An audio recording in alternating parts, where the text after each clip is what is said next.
Good morning, ladies and gentlemen. Welcome to the George W. Norris Legislative Chamber for the 35th day of the 108th Legislature, second session. Our chaplain of the day is Les Parmenter, Thomas County Parish, Thetford, Nebraska, a guest of Senator Jacobson. Please rise. Take a deep breath. Yeah, I know you've got lots on your mind and there's lots going on. But for just a minute, take a deep breath. Focus on the God who loves you so much. Let's pray. O Creator of everything, of planets and stars and this planet that we call home, we thank you, Lord, for this day, for the sunshine and for the little bit of moisture that we had. We thank you, Lord, that it's going to warm up some.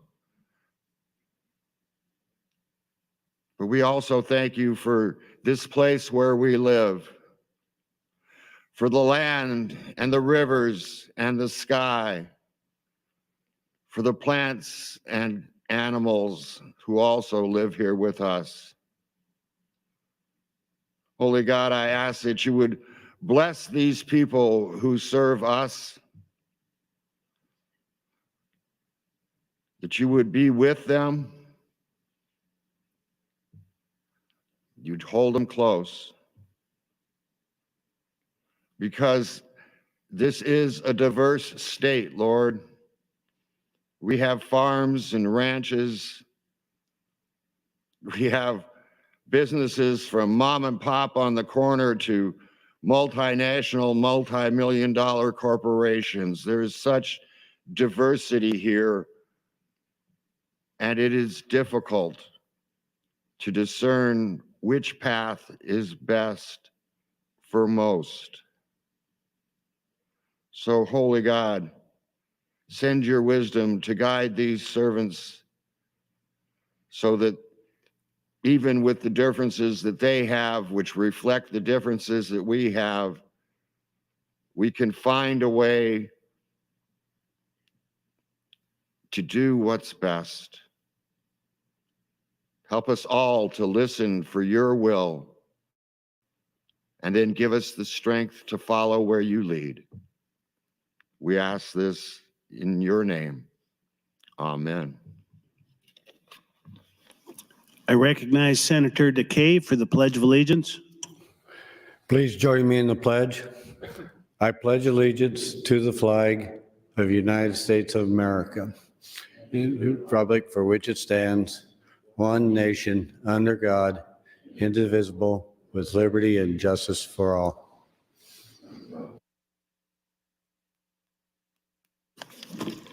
I call to order the 35th day of the 108th Legislature, second session.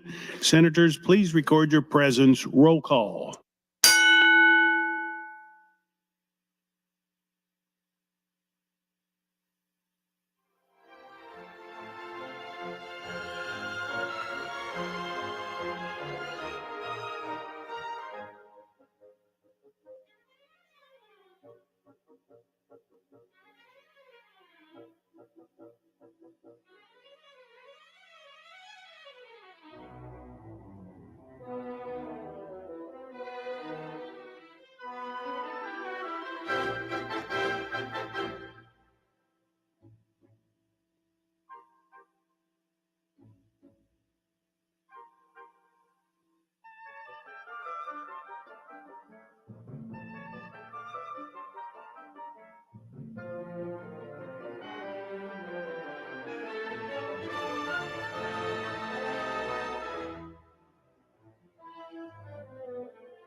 Mr. Clerk, please record. There's a quorum present, Mr. President. Are there any corrections for the journal? I have no corrections this morning, sir. Any messages, reports, or announcements? There are, Mr. President. The Senator Von Gillern would introduces an amendment to be printed to LB 1197. Additionally, new LR from Senator Conrad, LR 312. That will be laid over. That's all I have this morning, Mr. President. Thank you, Mr. Clerk. Senator Jacobson would like to announce a guest under the north balcony, Coral Parmenter from Thedford, Nebraska. Please stand and be recognized.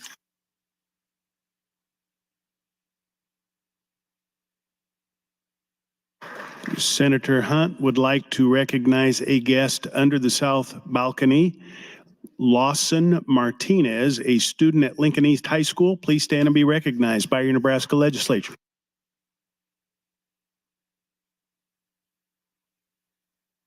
Senator Arch has guests in the north balcony. He would like to recognize Nebraska Health Care Associates lead class, all from across Nebraska. Please stand and be recognized by your Nebraska Legislature.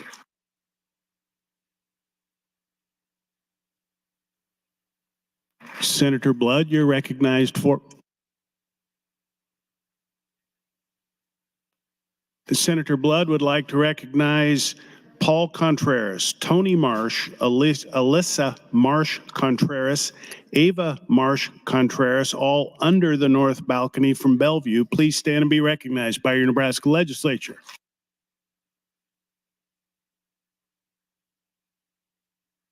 Senator Blood, you're recognized. Thank you, Mr. President. Just a reminder, friends, Paul Contreras tackled and helped apprehend one of the shooters at the Kansas City Chiefs Super Bowl parade and saved many lives. I encourage you to go up and introduce yourselves and help us to honor his bravery today at the Nebraska Legislature.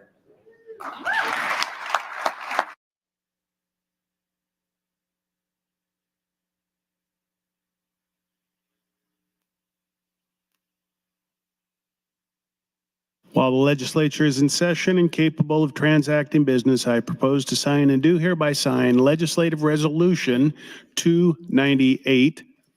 Speaker Arch, you're recognized for a message. Thank you, Mr. President. Just a reminder that today at 5 p.m. is the deadline to submit to me a letter to request a bill that is currently on general file for consideration as a consent calendar bill. For bills placed on general file coming out of committee between February 29th through March 7th, the deadline to submit a consent calendar request letter will be 5 p.m. on March 7th, and that's next Thursday. Thank you, Mr. President. Thank you, Mr. Speaker. Mr. Clerk, for items. Mr. President, first item on the daily agenda, general file, LB 1067, introduced by Senator Clements, bill for an act relating to counties.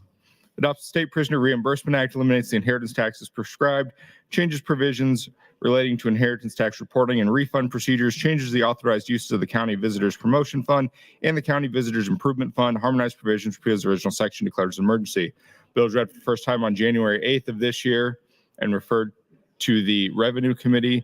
That committee placed the bill on general file. Pending, Mr. President, was the bill itself, committee amendment, as well as an amendment from Senator Conrad, AM 2580.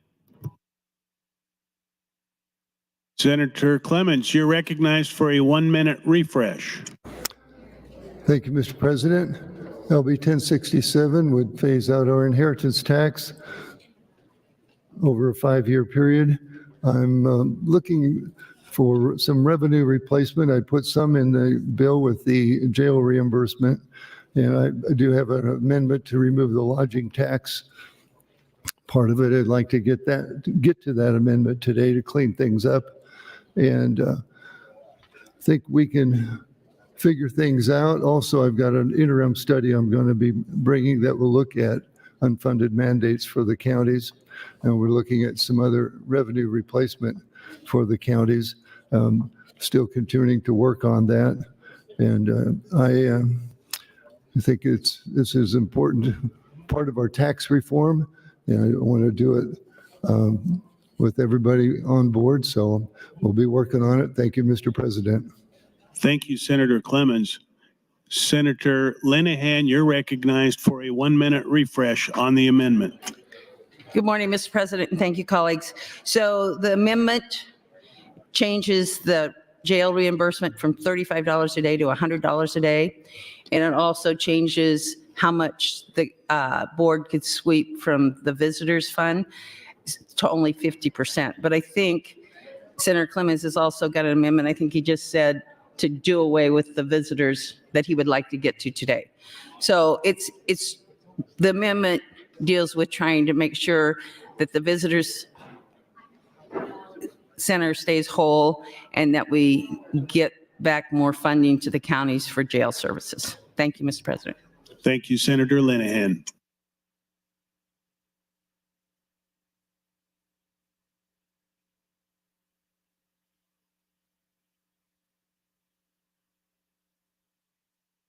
Without Senator Conrad being present for a refresh, we'll go to the queue, and Senator Erdman, you're recognized to speak. Thank you, Mr. President, and good morning. Before I begin my remarks about the inheritance tax, I want to congratulate the following schools, Bridgeport, Paxton, and City Ladies from the 47th District have all qualified for state. It's a pretty significant representation from a district that far from Lincoln. So I wish those ladies luck today and tomorrow and Friday and Saturday.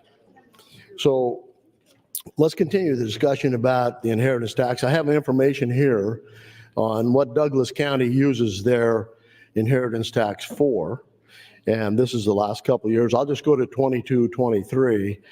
They put $4 million in health center, $3 million to community mental health center, community service, 1.5, veterans, 500,000, state institutions, 500,000, escrow liability, whatever that is, 500,000, public safety bond for a bond and payment, 1.8, debt service, 1 million, and so forth. And so I'll give you a little information. Let me share with you some history of what happened in Morrill County. When I became commissioner in 2005, we had zero reserves. Our assessor was doing things that were not according to the standards.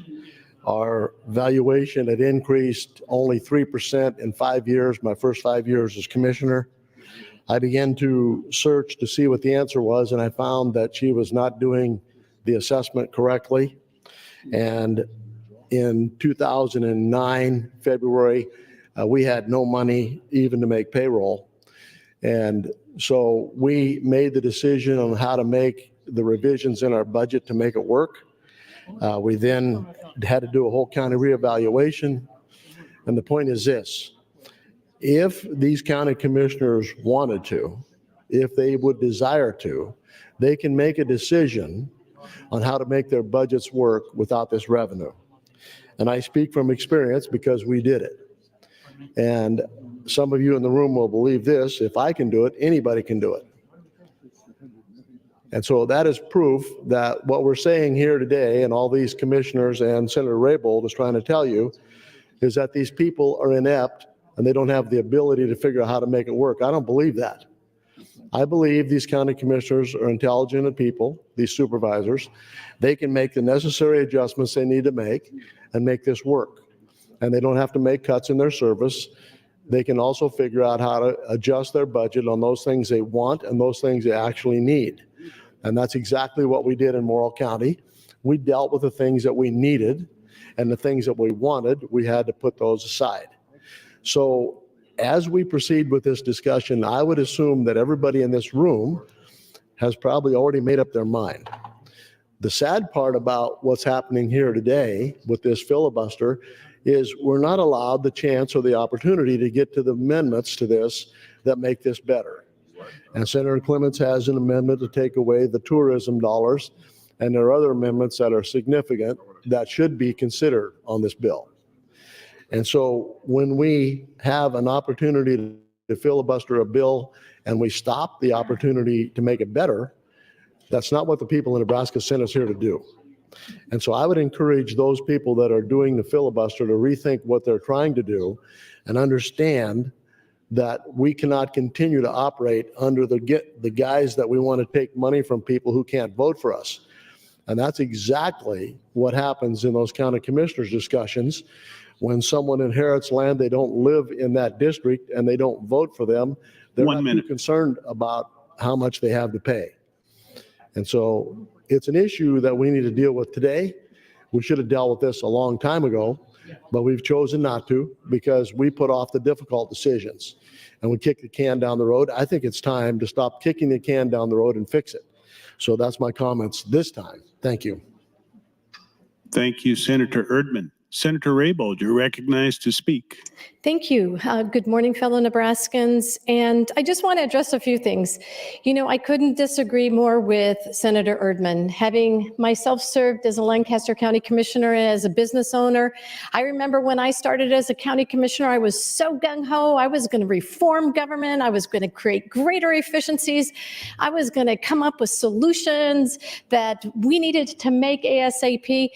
And the reality was, I came to the conclusion that we have some of the brightest, smartest career professionals in our county who have the expertise, the years of experience of dealing with politicians just like me who have that attitude, thinking that we know it all, we can get these solutions done. It was a very humbling experience for me, and it was a very profound learning moment for me that I had such great appreciation for the skill set that they brought and the management skill sets they brought into running efficient county government. So here's what else I wanted to talk about. I wanted to thank Senator Clemens. I think we've made a lot of progress despite a lot of discussion, but it's been great discussion. We have all come to the conclusion that we need to provide the appropriate revenue stream that will supplant the loss of revenue that the inheritance tax provides the counties. We've established very clearly what the counties use this additional funding for. Senator Erdman talked about in Morrill County. They used it for mental health, behavioral health services, where we know that region that they are beholden to does not adequately fund.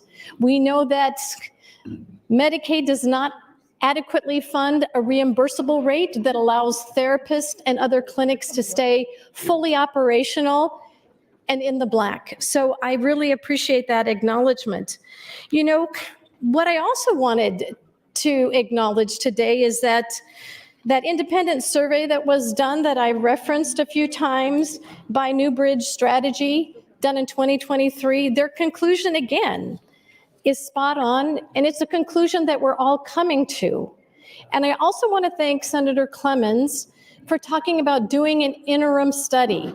That is exactly what this inheritance tax bill needs. We need to study the appropriate revenue stream that will supplant the loss of $98 million on an annual basis that counties will endure. Many of those counties just don't have a county jail. Many of those counties came out in full force talking about their visitors and promotion bureau budgeting dollars that are essential to continue to attract tourists. But I think we're getting to the right point, and I do agree with Senator Clemens that we need more time. We can't have revenue streams like the Visitors Bureau that are going down a rabbit hole that doesn't make any sense. So we need to appropriately vet any new additional revenue course that we're going to pursue to make sure it is the right course to pursue. I just want to read briefly these remarks, and then I will continue to talk about unfunded mandates this morning. I'll continue to talk about lids, and I gave out an example that I wanted to go over what inheritance tax looks like in a common everyday sense. But this is what that independent study said. In conclusions, Nebraskans, including Nebraska Republicans, independents, and Democrats, and I would like to add my own colleagues here in this chamber, view the state inheritance tax as acceptable after hearing a neutral explanation of the tax. 3 in 4 voters support the state dedicating other tax revenues. Thank you, Mr. President. Dedicating other tax revenues to counties to maintain current level of services and continue to make road and bridge repairs, maintenance. Very few Nebraskans support counties increasing property taxes or eliminating services to compensate for the potential elimination of the inheritance tax. Strong majorities of Nebraskans view the ways that counties use the inheritance tax dollars as extremely or very important. I just want to throw out a very important example today. We have a wildfire in Lancaster County. And guess what? One of the things that we need in Lancaster County, as I'm sure other counties that are experiencing these wildfires, we need more tankers out there in our rural firefighters departments, as well as in the mutual aid from the That's city your of time, Lincoln. Senator. Thank you, Mr. President. Thank you, Senator Raybold. Senator Albright, you're recognized to speak. Question. The question has been called. Do I see 5 hands? I do. The question is, shall debate cease? All of those in favor vote aye. All of those opposed vote nay.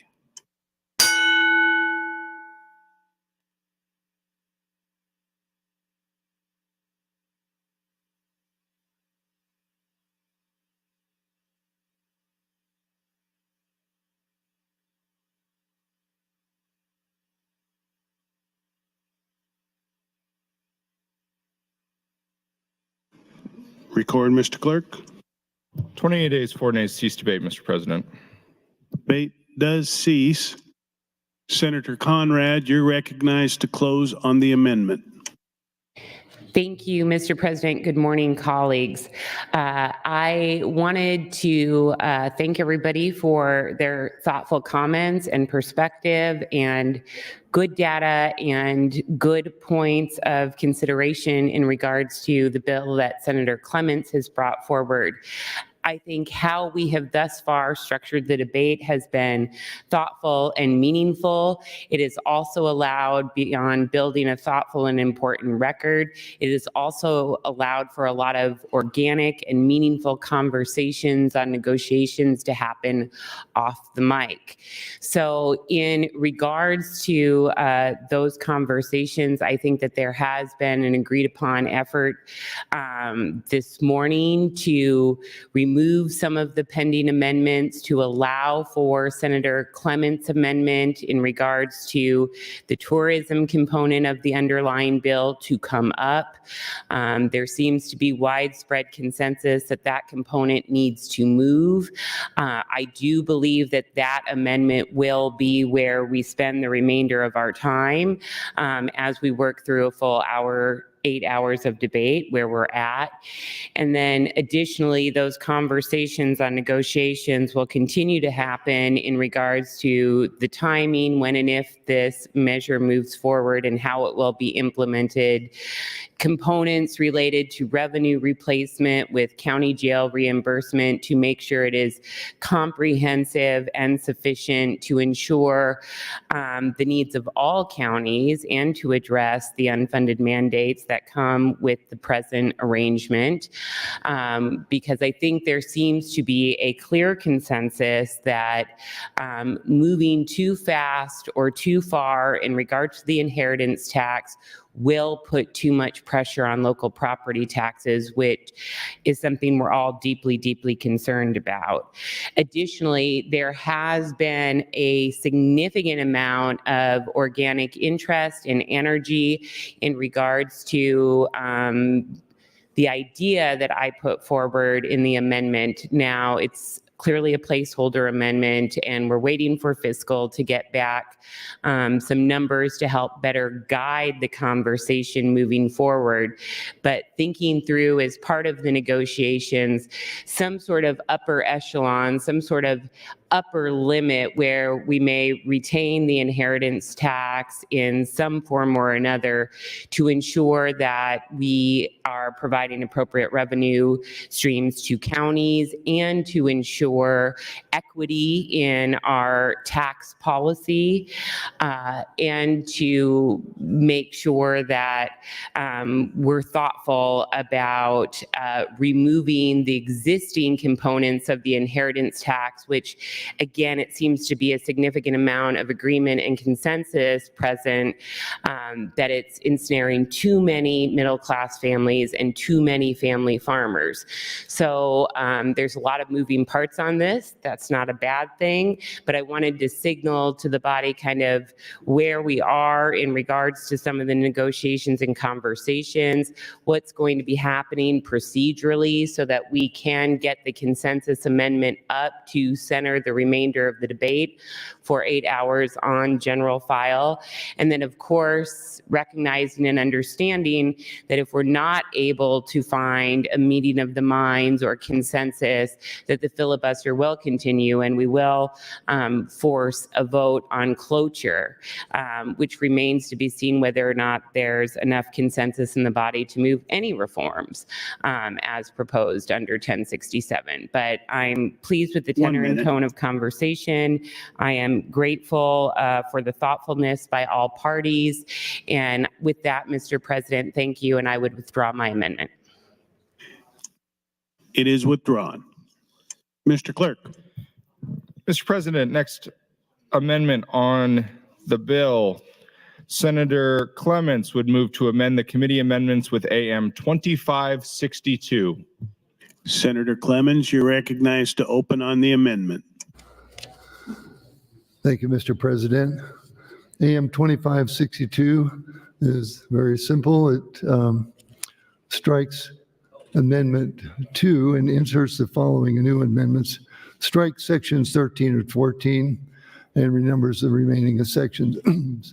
Sections 13 and 14 said that the Board of Commissioners in a county may spend some of the visitors' fund from lodging taxes, and this would remove that ability so that the visitors committees, tourism committees, will be the only ones who can spend lodging tax in each county.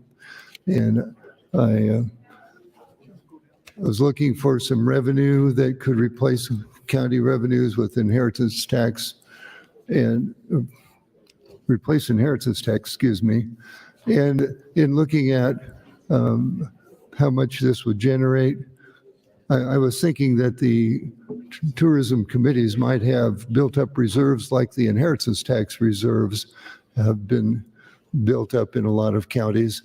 But then as I looked at it in detail, they're mostly spending all of the lodging tax that they receive for tourism and visitor promotion. And so there was not a fund of money that was just sitting unused that I've been able to find. So I think that it was just creating more opposition and not generating any benefits to the counties. So that's why I am willing to remove the lodging tax authority from the county commissioners. Although I was thinking the county commissioners are the elected officials in the county who are accountable to the voters, where the visitors committee are not elected officials, they're appointed. It made sense to me that elected officials should be ones responsible for spending tax dollars. But in this case, it wasn't going to be a benefit. So I would appreciate your support on the amendment, and hopefully this removes some objections and helps us work on the tax reform that we're working on. Last year we did tax reform for income tax, corporate and individual, and that is going to be a benefit to our taxpayers.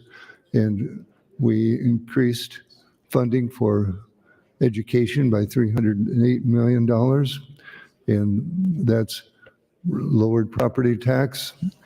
And there are proposals in revenue to increase the property tax relief. And so the inheritance tax being one of only 5 states in the nation that has this is the next thing that we need to work on to do our tax reform in Nebraska to keep people coming to Nebraska for the good life that we do have and keep them here and not leave when they get to retirement age. So I'm also going to be introducing an interim study this morning. It's being drafted now to look at unfunded mandates to the counties. And this coming interim, we'll be working on that with the Revenue Committee. And so we're willing to work out a solution for this that we can all agree on. I've got other people that are working on finding the revenue replacement that's sustainable for the counties. And there's a few different things we're looking at. We'll have to look at what the numbers are and don't have those yet. I still would like to leave in the reimbursement for inmates in county jails that are state inmates. And that was taken away a few years ago. I think it's fair to let the counties be reimbursed the dollar amount of that. The committee amendment has $100 per day. And there's a couple amendments that have adjustments to that, but we'll be debating those as we go along. So that's AM 2562. Would appreciate your green vote on that. And thank you, Mr. President. Thank you, Senator Clemens. Senator Hughes, you're recognized to speak. Thank you, Mr. President. I missed yesterday as I was driving through Senator Hardin's district, and I did a drive-by of Senator Erdman's house, so I did wave. So I'm sorry I missed the discussion yesterday, but I wanted to rise today to speak on LB 1067, and I do support the new amendment that Senator Clements has brought forward about the tourism tax. On its own merits, the inheritance tax seems wholly unfair, outdated, and having an outsized impact on smaller estates without the means to hire attorneys, CPAs, or estate planners to work around it. Eliminating this tax seems pretty straightforward. The issue, however, is the revenue that the inheritance tax goes directly to our 93 counties. These have historically been used as a source of emergency funds for counties to deal with unexpected costs and to avoid raising property taxes as a result of these costs. Some recent examples in District 24 include using the inheritance tax to pay for flood-damaged county roads, replacing road maintenance equipment that is broken, dealing with large increases in insurance premiums, etc. LB 1067 attempts to provide counties with another source of emergency funds by reimbursing counties who house state prisoners in their county jails. An amendment was offered that would increase this reimbursement from $35 a day to $100 today. While this is well-intentioned, it's problematic. First, the bill caps the total state reimbursements to $3.9 million per year in total for all 93 counties. This does not come close to offsetting the nearly $80 million in inheritance tax going to the counties each year. Second, many rural Nebraska counties do not have local jails. Some rural local jails are at capacity and don't have room for state prisoners. Some rural counties are paying other counties to house their inmates as they are at capacity. Again, I think the inheritance tax is an unfair tax. Eliminating this revenue source without a viable alternative creates a difficult environment for county government to prevent future increases of property taxes. The bottom line is that citizens expect the continuation of essential services like law enforcement, fire services, road maintenance, and repair when other factors like Mother Nature intercede and strain or break the expected budget. County governments are still required to pay their bills. I'm hopeful that we can figure this out. I'm not in favor of eliminating one tax to replace it with another, especially if it runs counter to our efforts to lower property tax. Thank you, Mr. Chairman. Thank you, Senator Hughes. Senator Von Gilleren, you're recognized to speak. Thank you, Mr. President. I'm just going to reiterate a few comments that I made the first day of the testimony regarding the inheritance tax, and I do stand in favor of LB 1067 and the committee amendments. My objection to the inheritance tax is primarily philosophical, and that is the fact I just believe that it's wrong to tax dollars 2, 3, 4 times. And I ran through this again in my previous testimony. The fact that every dollar that ends up getting transferred in inheritance tax has already been taxed through your paycheck. Sometimes it's been taxed through capital gains tax. If you own a home as part of your estate, you've been paying property tax on that. Every dollar's been taxed at least once. Most of them have been taxed 2 and 3 times. So I just think it's philosophically wrong to tax dollars multiple times, and especially on somebody who isn't here anymore. And the argument has been made, it's not a tax on the person who passed away, it's a tax on the transfer of funds. And frankly, I think that's splitting a hair. Another objection that I have is that it's simply a redistribution of wealth program, and that has been testified to by some of the proponents, and they've said that out loud. Open Sky said that in the testimony, that it was a great way to access wealth, and I think that needs to be repeated over and over again, that is by design part of their attraction to the inheritance tax. I don't doubt what Senator Hughes and others have said about the fact that the counties count on this money and they need to find a revenue stream somewhere, but this is simply the wrong place to find it. My last comment is that Senator Raybould's talking about maybe we should do a study on this, and I've only been around here, this is only my second year, but I do know that that's the best way to kill a bill, is to just convert it into a study. So with that, I will yield my time to Senator Albright. Senator Albright, you have 3 minutes. Thank you, Mr. President. Thank you, Senator Von Gillerin. I rise in support of LB 1067, AM 2492, and AM 2562.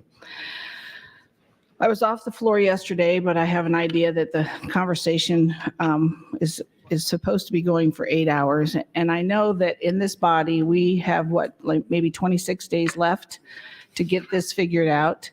And I really do believe that this legislative body can know and understand the frustrations that the people have heard on the floor about this tax. We have a 7th generation farm family that I am now a part of. And I have watched how hard they work every single day, feeding cattle. We don't get vacation days because we don't really have a lot of people to back us up. But the vacation days that we do take are pretty precious to us. But when it comes to us passing this legacy on, if the kids even had a quarter of a section of ground that could be worth $1 million today, the lenders are asking for 30%. If you're good and you can get 10% and you have enough behind you to put down, that's still $100,000 for them to come up with, and or 30%, $300,000. The amount of equipment that it takes to keep a farm going. And when I first came here 8 years ago, they were always talking about the farm families that, we want to be able to pass it on to the next generation. At this point in time, I believe there was a study out of how many farmers in the state of Nebraska are at that retirement age. If you don't have heirs to pass it on to, it would be very difficult to, have the guy that's helped you for the last 20 years on your place try to inherit some of the ground, if at all possible. But that in itself is very difficult to do because, again, you have to have enough money to put down for that piece of ground, and you better have enough equipment to run with it. There's just a lot more that goes into it. But what I want to say, with Senator Clements being the appropriations chair, this has been something he has talked about for a long time. Being a banker, being an accountant, he has probably seen many, many families rise and fall in the farming industry because of things like this that are going on. I know Christy Nome up in South Dakota, that's why she ran, to get rid of inheritance tax, because she could have lost their family farm as well. The whole family had to go out and get jobs and figure out how they're going to make these payments. It's not as easy as it seems, and I hope people will recognize that it's very much needed to find a replacement for these funds. And I do believe, serving on revenue. That's your time, Senator. Sorry, thank you.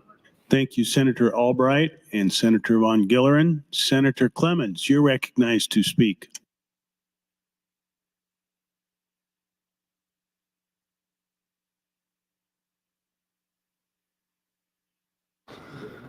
Thank you, Mr. President. Got up a little bit sooner than I thought, but the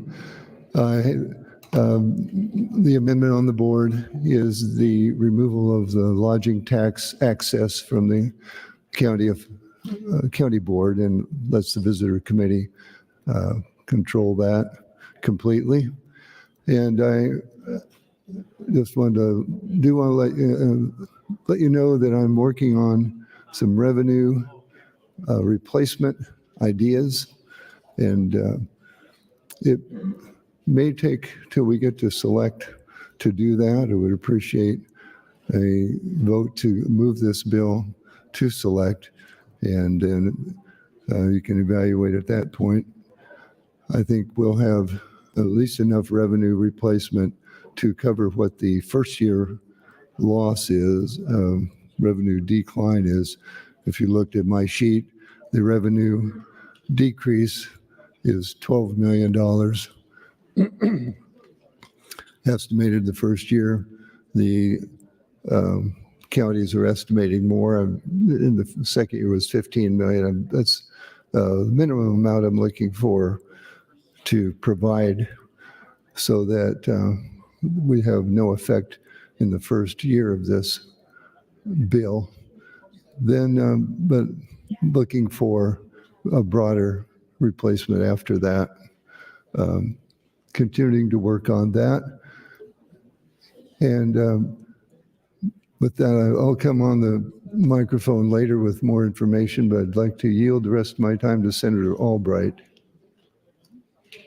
Senator Albright, you have 3 minutes. Thank you, Mr. President. Thank you, Senator Clements. I do appreciate this time on the floor because I really want to help you understand and hear the hearts of the farmers who have been paying these inheritance taxes for many, many generations. And you know, when it comes to some of the counties that I represent, I think it's important to get it on the record. Senator Clements was able to give all of us the amount in reserve in our counties. And because this is going to be over a 5-year period, I think it gives everybody enough time to understand where these funds are going to come from. You know, some counties don't even have any bridge and road funds available to them. Some of them want to build new courthouses and have no funding to do so. There's a lot going on out there, but if we work together as we have, I don't believe the state of Nebraska has ever let any of the counties down, any of the municipalities. You know, Senator Dorn had brought a bill, you know, when they neglected to have insurance, not neglected, but they just didn't have the insurance with that, with the Beatrice 6 event that happened in their county. But we came to their aid, $30 million. When the municipalities, some of them had signed on and the contracts weren't what they should have been, and a lot of counties could have gone bankrupt. 7 of them were on a list, but we came to the aid of those counties when we had that severe blackout that ran through the whole Southwest power pool. So we are there for our people, and I know that we'll be there for this.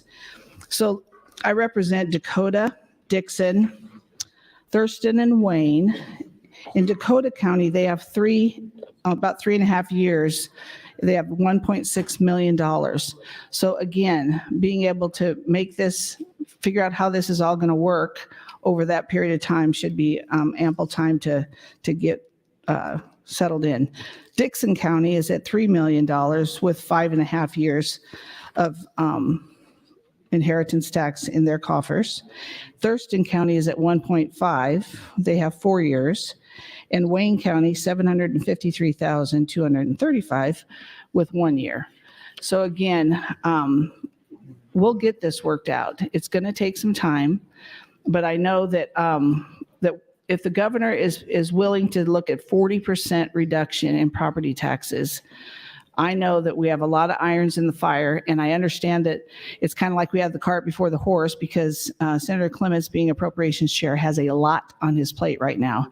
So once we give him those different pockets of money that we're going to start putting away as a state for the cities and the counties, it'll make a huge difference for people to understand. Your time, Senator. Thank you. Thank you, Senator Albright. Senator Hughes would like to recognize guests in the North Balcony, 23 fourth graders from Heartland Community Schools in Henderson. Please stand and be recognized by your Nebraska Legislature.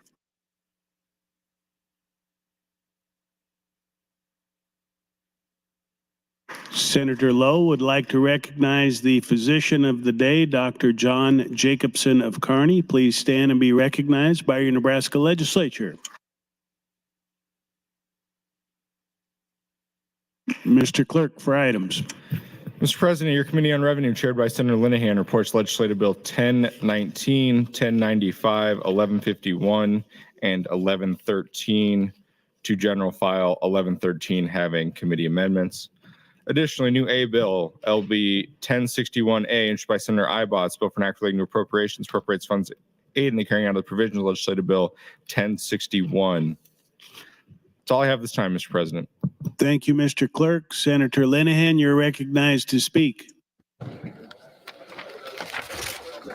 Thank you, Mr. President. I want to thank Senator Clements, Chairman Clements, for all the information he's given us that's laying on our desk. And I want to plead with the body to actually look at it. So here's one that he's handed out, Nebraska Total Inheritance Tax Collections since 2002.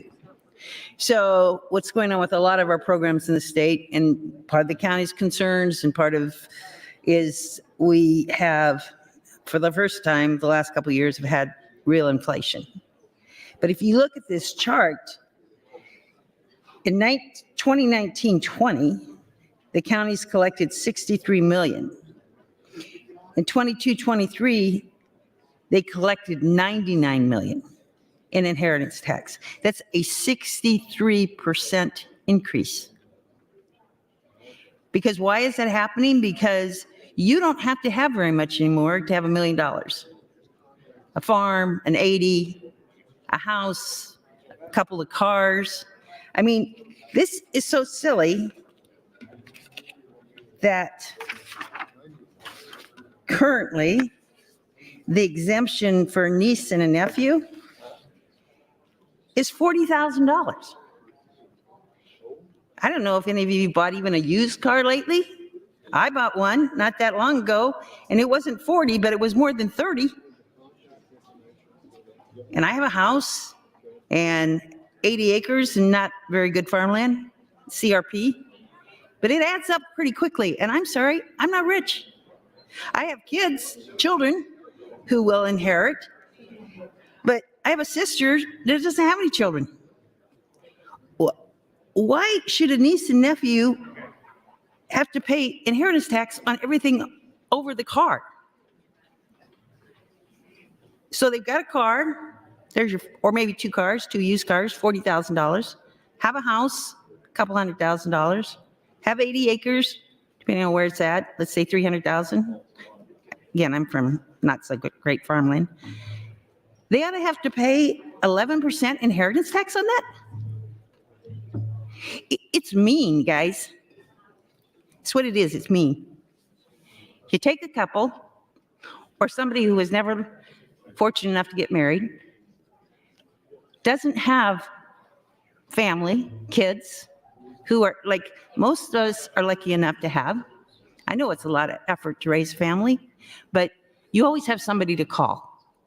We're talking about people that have been lucky enough, hopefully, that they have a niece, a nephew, a cousin, somebody they can call when they fall down, when they need to go to a doctor's appointment, when they have to have somebody drive them.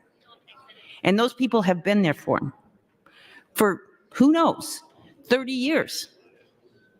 And now we're going to make them pay 11% on anything over the two cars? It's crazy. It's not fair. It's not very Nebraska. And let's just say that they had a neighbor next door who took care of them for 20 years. No blood relation. Anything over 25,000, we're going to make them pay 15%. This is not okay, guys. It's not. And I can't think the paperwork on some of this makes any sense for the counties.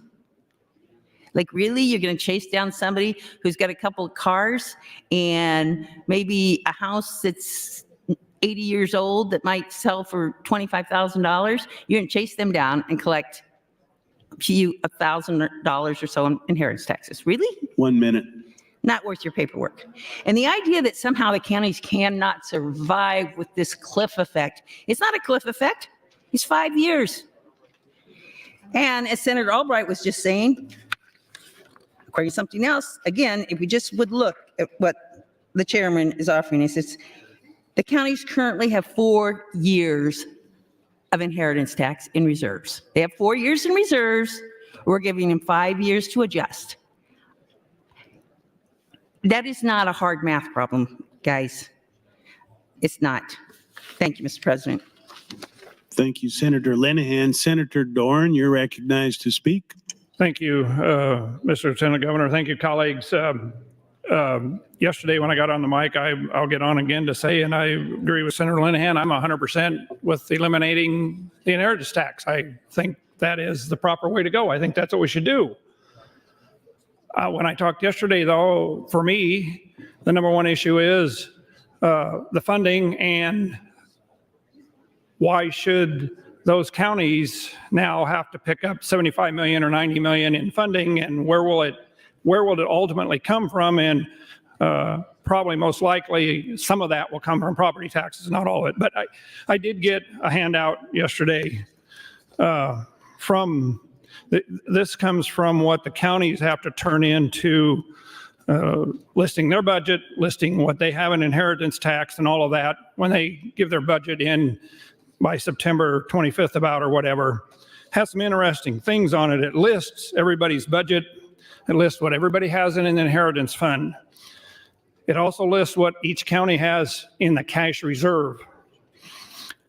So when you add the cash reserve together with the inheritance fund, that's basically like our so-called general fund. That's what they have in to support themselves for the next 2 years or 3 years or 4 years or whatever. Just a reminder where the state of Nebraska is at.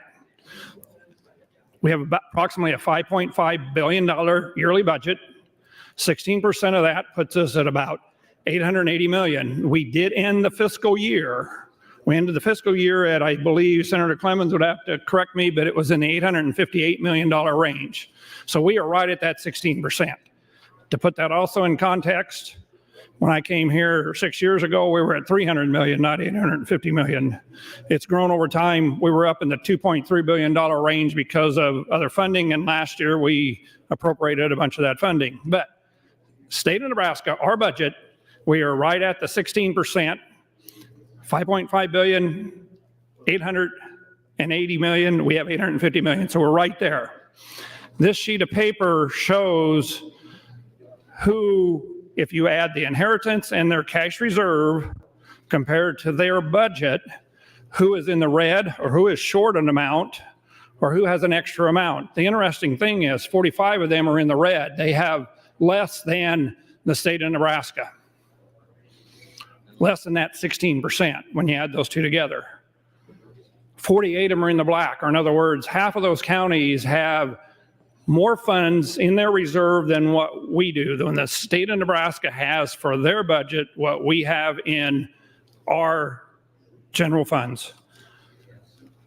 So the interesting point is here that there are some counties that fall way down, and they don't have the 4 years of what we've been talking about. And I want to pull up two counties. I didn't catch all the counties that Senator Albright talked about. I know she talked about, I marked them here. She talked about Dixon.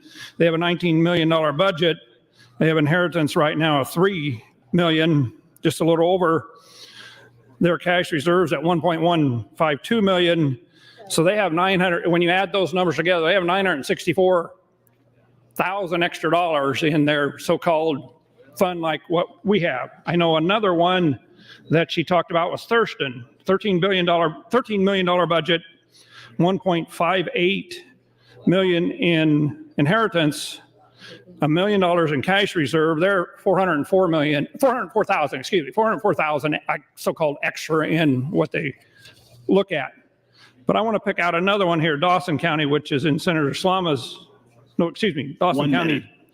is Lexington, $50 million budget, 4.1 million in inheritance, 1,020,000 in cash reserve. They are 3 million under where they need to be, 3 million under where the state of Nebraska thinks they need to be. Not where they need to be, the so-called 16%. That's where the state of Nebraska is. And I talked yesterday, and we'll talk more on the mic again, how we as a state, it took us forever to get up here. We're there, and yet we don't want to fund this, and we blame the counties for being there. Thank you. Thank you, Senator Dorn. Senator Erdman, you're recognized to speak. Thank you, Mr. President. I appreciate it.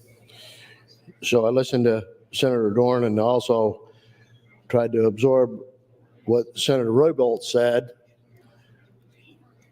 So let me give you some examples of how Morrill County did it. Morrill County made it through. Morrill County still continues to do the same thing. So when I was the county commissioner, like I said, we had 0 reserves, had nil in the inheritance account. And we would have issues come up that needed to be dealt with. For example, we had a contract with the elevator company to inspect our elevator twice a year. And the elevator company inspected it, and the door, when it opened, made so much noise you couldn't talk over it. And the professional elevator person said we needed a whole new drive system, and that was $10,000. And the good news is we have one left in existence, and if you don't replace that, then you'll have to replace the whole elevator. And I thought that was peculiar. And so looking at the county's finances, I knew we needed to do something other than what he had suggested. So I took it upon myself to examine the elevator myself. And what I discovered, the bearing was out on the motor. So we had the motor rewound and put it back on. It was about $500 total expense. And when the elevator representative came in 2 weeks and asked what we decided, I said, we fixed the elevator ourselves and we do not need your services anymore. A very similar thing happened when we were having one of the only or a few murder trials in Morrill County. The air conditioner went out on the building as well. And we did a similar thing there to get it up and running. So what I'm trying to tell you is doing things as you've always done, following the same procedures that those before you did, will not get it done. You have to make decisions based on what you have to do. So don't let Senator Raybould tell you that when she was county commissioner that they had to do all these things, and they continue to do what they've done in the past, and that's what we have to continue. So we need all this money. They can make the decisions that need to be made to make this work. But Senator Linehan explained, and Senator Albright as well, about what inheritance tax does to those who are recipient. And I remember when I was county commissioner, I would attend NACO annual parties, or convention, I guess they call it. And the conversation about inheritance tax would come up. And I would routinely hear that it is good to take the inheritance tax from these folks who have passed, because most often the recipient is not a resident of your district or even your county or state. And so what difference does it make if we take money from those people who don't live here? They can't vote for you. That was the attitude. That's the wrong attitude to have. They're still people. They still should have rights and privileges, and it's their money.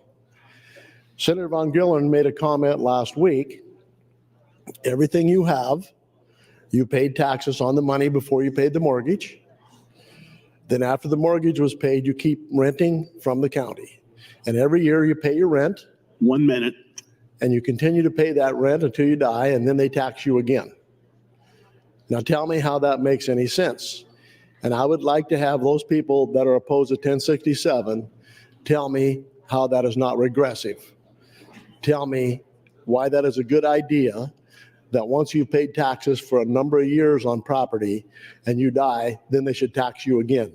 If you can explain to me the common sense application of that, you can also tell me where the white goes when snow melts. Thank you. Thank you, Senator Erdman. Senator Raybold, you're recognized to speak. Thank you, Mr. President. And I'm happy to address Senator Erdman's concern. So just to give you an example, I believe there were 800 probate cases in Lancaster County when it comes to looking at an estate. And I think only ultimately maybe 300 ended up being adjudicated and inheritance tax placed on those. The bottom line is you have a very small group of people that their estates or their family estate pays that inheritance tax. You've heard from the counties multiple times, multiple testifiers, multiple cases where the counties say, absent that inheritance tax, we have to trigger a property tax increase, which means the whole body of those constituents in that entire county now share in that burden. But I wanted to talk about something else, and I want to agree with Senator Albrecht. Yes, the state has stepped up in emergency situations, but yes, the state has taken away. You know, what the legislature giveth, they can also taketh away, which they have done repeatedly.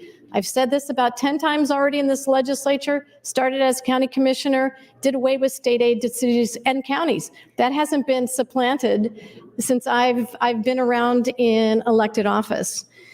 The problem with emergency funding from NEMA and FEMA, as many counties well know, that when they get funding or request funding for the replacement of that culvert or that road or that bridge that was washed away in the disastrous flooding, it takes years to get that collection from NEMA and FEMA. The other thing is, you know, we should not legislate in a vacuum. We have other legislative bills pending that want to continue to hamper and handcuff our counties from doing their job and providing the services that their communities expect in an efficient and cost-effective way without raising property taxes. There are several bills pending, LB 1414, LB 1248, or LB 1316, that wants to put caps on the counties. So say that there is a valuation increase of 5%, you have to have an offsetting 5% reduction in your property tax rate and your property tax levy. That's almost impossible to keep up with the tremendous amount of increases in the cost of materials for your infrastructure improvement. Here's what one Seward County official said. Good afternoon. I'm the Seward County Clerk and have been the budget-making authority for Seward County for over 25 years, so I am quite familiar with budgeting process. If you eliminate the inheritance tax fund, it will increase taxes. How, you ask? Seward County is used when expenses have not been budgeted for or emergencies arise. For instance, Senator Erdman talked about elevator repairs, and so does this county official. For instance, when the courthouse elevator needed repairs, costs came out of the inheritance fund. As most know, elevators are not cheap, and the cost for this project was over $80,000.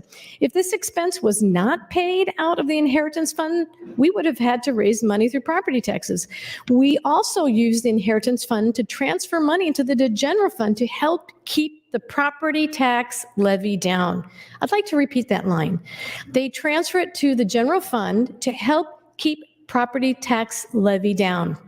And that's what we have done in Lancaster County as well. People often say that property taxes need to go down, but by eliminating the inheritance tax, property taxes will go up. Why does our budget go up every year?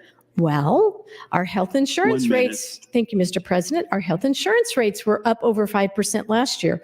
Liability insurance went up. Gravel costs for our roads were up. Motor graders are much more expensive than 5 or 10 years ago. We have 16 different precincts and have one motor grader for each precinct. If we did not purchase one each year, our motor graders would be over 16 years old. Would they have been able to handle the snowstorm of January of 2024? Ask yourself, has your own health insurance gone up? Have you bought a vehicle recently and it costs less than the one you purchased 5 years ago? The bill suggests that reimbursing counties for safekeeping of state prisoners will provide revenue replacement. Seward County has a problem finding enough personnel to work in our detention center currently, and the amount of reimbursement would not replace the revenue.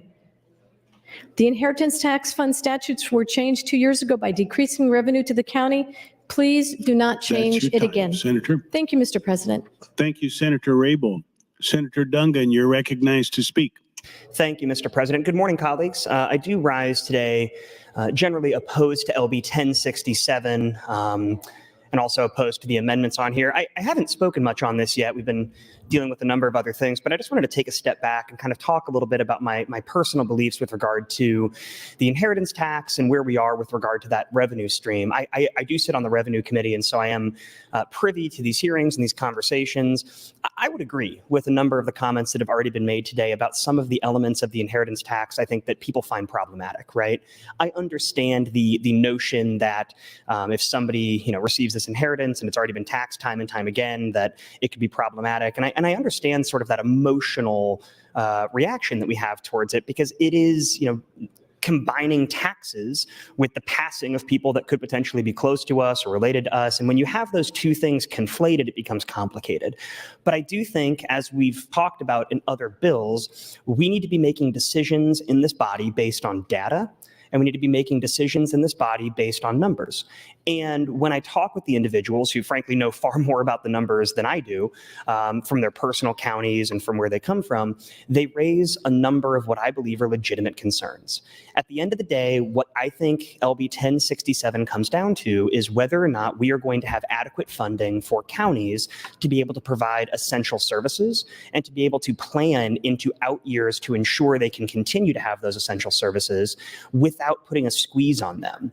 In addition to that, I think what we're talking about with LB 1067 is whether or not there is an adequate replacement of that revenue. I absolutely think that, there's been conversations about that. I think that the jail reimbursement for state incarcerated people is a step in that direction, but also looking at the numbers and talking to those people, as we've heard many other people point out here today, that number is simply inadequate to make up the loss of revenue that you get by eliminating this. And so I do believe that there's a conversation to be had, perhaps in the interim, moving forward, about where that revenue stream can be made up. I've spoken with a number of individuals from counties where they've said they're willing, I think, to have that conversation moving forward. But I don't think now is the time to do that. I think once we start trying to do math on little yellow sheets of paper in here and dropping them as amendments, we end up with unintended consequences. And I think that we should be doing everything we possibly can do to be forward planning on this and be forward thinking and ensure that the counties are going to have ample revenue streams in the future. In addition to that, there's a couple of other points I just wanted to touch briefly. I know we have quite a few people in the queue still, so I might get to talk again. One of those is, in reading about the inheritance tax and reading about the data, I will just note that according to federal statistics, the majority of inheritances across the country, I don't have Nebraska-specific statistics, but the majority of inheritances across the country are comprised primarily of unrealized gains. And what I mean by that is we're talking about money usually invested in stocks or other sort of investments that have not ever previously been taxed.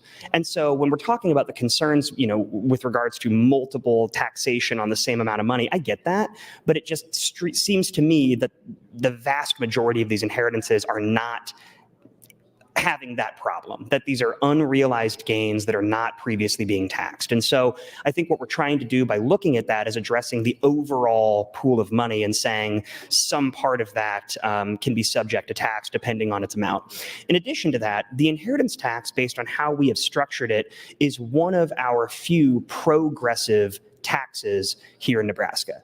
And what I mean by that, obviously, is not progressive or conservative, but progressive insofar as you are worth more, or as the amount increases, the tax also increases. Thank you, Mr. President. And so we've structured it in such a way that there is a progressivity to our inheritance tax. And I think that that does a better job of capturing the values that should be taxed. And so that I think is important.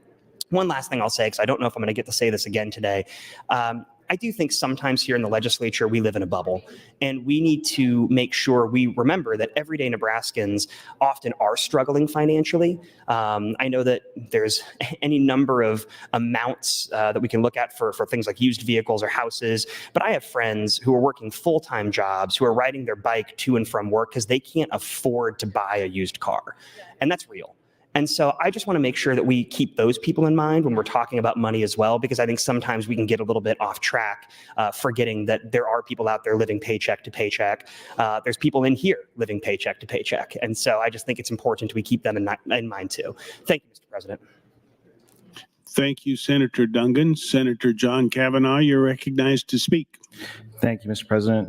I would echo Senator Dungan's comments about maybe grounding our conversation in closer to reality, and recognizing that while some of us sit in our comfort of our generational wealth or inherited wealth or accumulated wealth through our lifetime, that to say that $1 million is not a lot of money I apologize. It's laughable and actually made me laugh. So I actually punched in originally to go back to talking about what I was talking about yesterday, which was Senator Clements gave us some numbers about what are the average estates that are inherited, and I actually grabbed the wrong piece of paper here, but for children, it was $500,000, and that's across an estate, which means divisible by the number of children. So using myself as an example, if at some point I get to the point of having an estate worth $500,000, which I'm not at, by the way, but hypothetically, my house is worth more than $400,000, and my two cars, which I bought one 10 years ago for about $18,000, and I still drive, so it's worth much less than that at this point, and my other car bought for somewhere in the high 20s 10 years ago, and still drive. So we'll just hypothetically say that all of those add up to $500,000. My children would stand to inherit that estate, and it would be divisible by 4. And I know Senator Raybould handed out a handout, and I would make a caveat and correction to that. I did talk to some folks. The $100,000 deduction comes off for each child. So my 4 children would each have the $100,000 off the top of that $500,000, and then you divide the remaining $100,000 by the 4 of them, which is $25,000, and then they would pay the 1% inheritance on that $25,000, which is $250 a piece. So that is the sum total of the effect of this on my children's potential estate, if I ever get to be worth that amount of money. So that's what we're talking about in the Senator Clements' average situation applied to myself. The other numbers were $126,000 was the average estate for a non-direct family member, so niece, nephew, and that's times the 11%. And again, that's $166,000. I subtracted the $40,000 from that. And then there's the 100, and I believe $136,000 was the other number times the 15%. But again, you take the number off the top of that. And of course, 11% and 15% of $126,000 is substantially more than the 1% that my children would pay on that $25,000 they inherit. So, but that's what we're talking about, is the average case as proposed by the proponent of this bill. But like everyone here, I'm not standing up to defend the virtues of the inheritance tax. I just think when we have this conversation, we need to have it grounded in reality, and we should have it based on facts, and we should not, I guess, create these other types of straw men, which brings me to my other point, which is the conversation we've been continuing to have about cash reserves. And I've had several conversations with folks trying to figure out what people are getting at when we're talking about these cash reserve amounts. So on this sheet that we're handed, thank you, Mr. President, Adams County Trust Fund balance, $2,597,000, and then says 1.6% of their annual 5-year inheritance tax. But that is not an indication of Adams County's financial health, their ability to bear the loss of $1.5 million a year. It's not an indication of how much money they actually have on hand or any of their obligations. It's simply the amount of money that's in that account. And I know that Senator Dorn was going through this earlier, but Adams County, $76 million is their annual budget. Their cash reserves aside from the inheritance trust is $750,000. Their necessary reserves under the recommended 2 months of cash reserves is $12 million, which essentially means with the inheritance tax and the other cash they have, they're $8,271,000 under what would be a healthy cash reserve. That's your time. Thank Senator. you, Mr. President. Mr. Clerk. Thank you, Mr. President. Just an announcement. The Education Committee will be holding an executive session today in room 2022 at 10:30. Education Committee executive session this morning in 2022 at 10:30. Additionally, the Transportation Telecommunications Committee will hold an executive session under the south balcony at 11 o'clock a.m. Transportation Committee exec session under the south balcony at 11 o'clock a.m. That's all I have this time, Mr. President. Thank you, Mr. Clerk. Senator Lowe, you're recognized to speak. Thank you, Lieutenant Governor. Here we are talking about the cruelest tax there is, the death tax. It is the cruelest tax that we have. Families are dealing with loss of a family member. And here, government wants to come in and take some money. That's cruel. These assets that the family has acquired has taken years for them to acquire, and they wish it to go to the family members. I had a great aunt one time that left a farm to the family, and because prices on crops were not high, it took 20 years to pay off the inheritance tax with the profits from that farm. 20 years.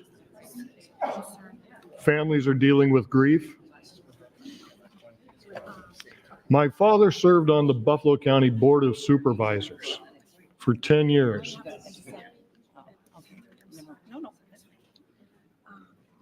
He knew what he was doing when he was there. His favorite saying was, "No new toys." We don't need them. We all like shiny new objects, but do we need them? On the backs of families that have worked hard for their assets. When I first came down here, when our class first came down here, we didn't have any money to give out. So everything that had a fiscal note didn't pass. Counties can do that. They have to prioritize. They have to prioritize their spending. This is the cruelest tax that we have on our citizens of the state of Nebraska. And here we are speaking in favor of it. You ought to be ashamed of yourselves. Ashamed. People are grieving when this tax is being harvested from the families. A house that sold not long ago for $250,000 paid tax of $803 in Buffalo County. 5 years later, that house is now worth $325,000, and so they pay $1,043. $240 more, and nothing has changed on that house, but you owe more taxes. They're already collecting this death tax because evaluations are going up. They're already collecting more money over the last 5 years. So they're not short anything. They just want to spend more. They just want to have that money set back. So in case something happens, well, you need to budget for that. Don't depend on a death tax to do this. We ought to be ashamed of ourselves for wanting to tax people who have passed away. With that, I'll yield the rest of my time to Senator Albright, if she would take it. Senator, thank you, Senator. Senator Albright, that's 1 minute. Thank you. Thank you, Senator Lowe. Appreciate it. Thank you, Mr. President. Again, in the 1 minute, I'm just going to talk about, remember that our state remains one of only 5 states that collect inheritance tax. So there are other means, there are other ways. And when I think of being here the last 8 years and the amount of money that has gone out of the state coffers that are our tax dollars, the biggest thing that we've been talking about in this group that I was in with the governor and many, many other business leaders and other state senators is we have got to stop spending. We have got to look at things differently. I know Senator Rabel had said, the cost of insurance goes up. I represented as a county commissioner, Sarpy County. They had the best, most unbelievable Cadillac plan when it came to insurance. That's your time, but you're next in the queue, Senator. All I'm saying is we need to take a look at what we have got going on, and are we being as prudent as we possibly can when we are going through the budget. That's why Senator Ben Hansen asked for the card. People need to understand what's happening here.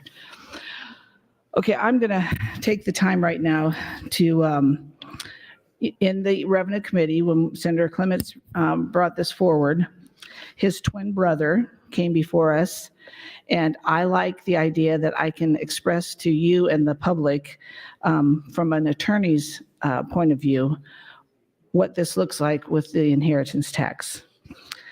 Again, dear committee members, I'm an estate planning attorney and I have handled Nebraska estate and inheritance tax determinations in Elmwood, Nebraska since 1976.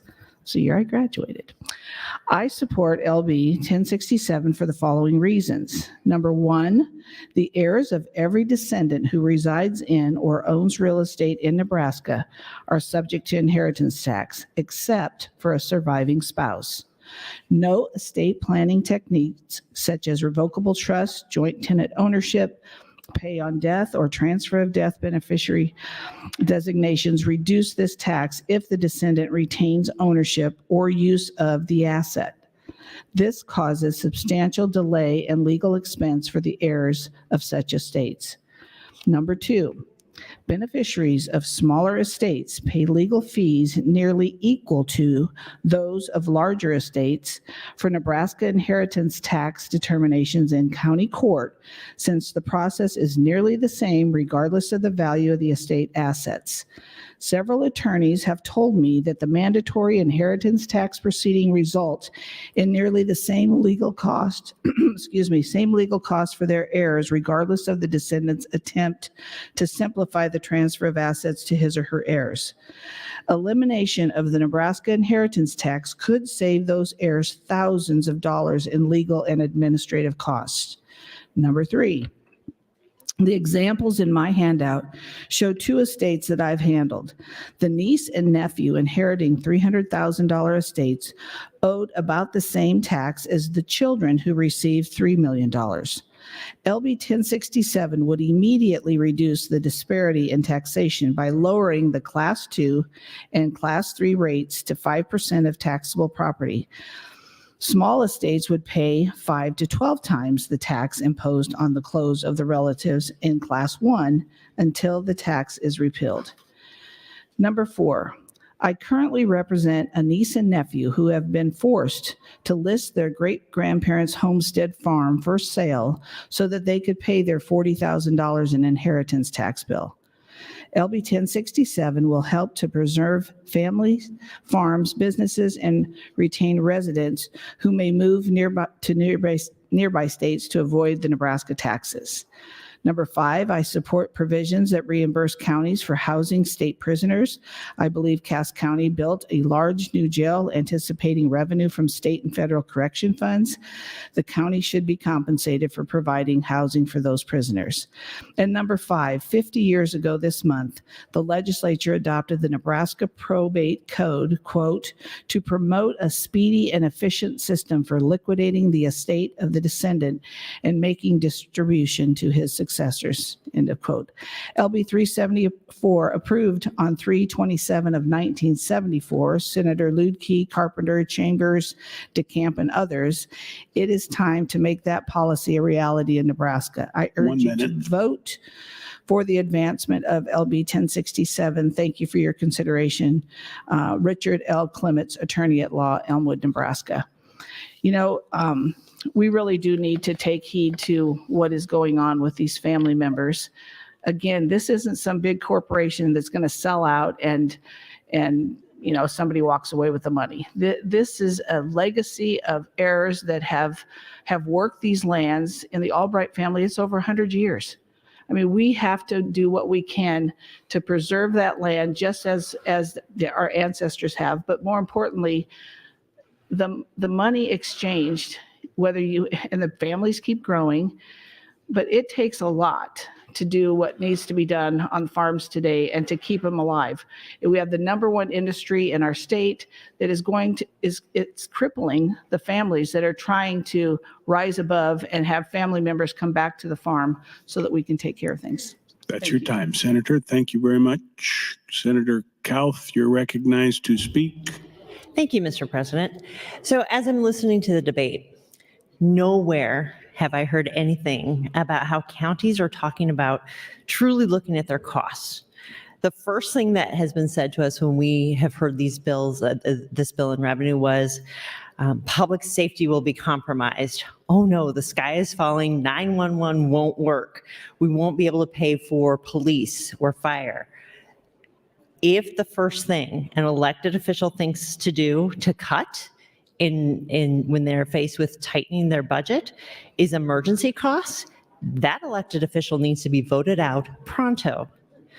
This bill gives 4 years to gradually step down, coupled with the exorbitant balances held in their accounts. And let's remind people, for anyone who didn't hear it the other day, there are only 2 counties that have less than 1 year's reserve in their inheritance tax fund. There are 8 counties that have between 1 and 2 full years worth of operating expenses in their inheritance fund. And then between 2 and 5 years, 26 counties can last between 2 and 5 years with their inheritance fund. And I have to add this up a lot more because between 5 and 10 years, there are 41 counties that have between 5 and 10 years of operating expenses in their inheritance tax fund. Between 10 and 15, there's only 7. Between 15 and 20 years, there's 3. Between 20 and 30 years, there are 3 counties that can operate for 20 to 30 years. And there are 2 counties that have over 30 years worth of expenses in their fund. 30 years. Actually, Hall County has 37 years. They can keep going for 37 years without ever touching it.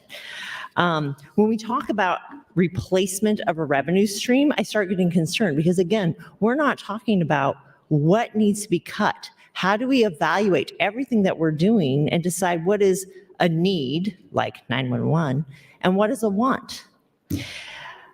I do question, if you're waiting around for people in your county to die for you to bulk up your fund, do you actually pay someone to sit there and do the analysis on how old people are and what their health is so that you can plan and strategize better? When we have groups who start to look at other people's wealth that they've worked for and sacrificed for in order to provide for their family, we have a huge problem. It was pointed out to me, by the way, that county reserve funds are not allowed to have more than 50% in their fund, but the inheritance tax fund is different.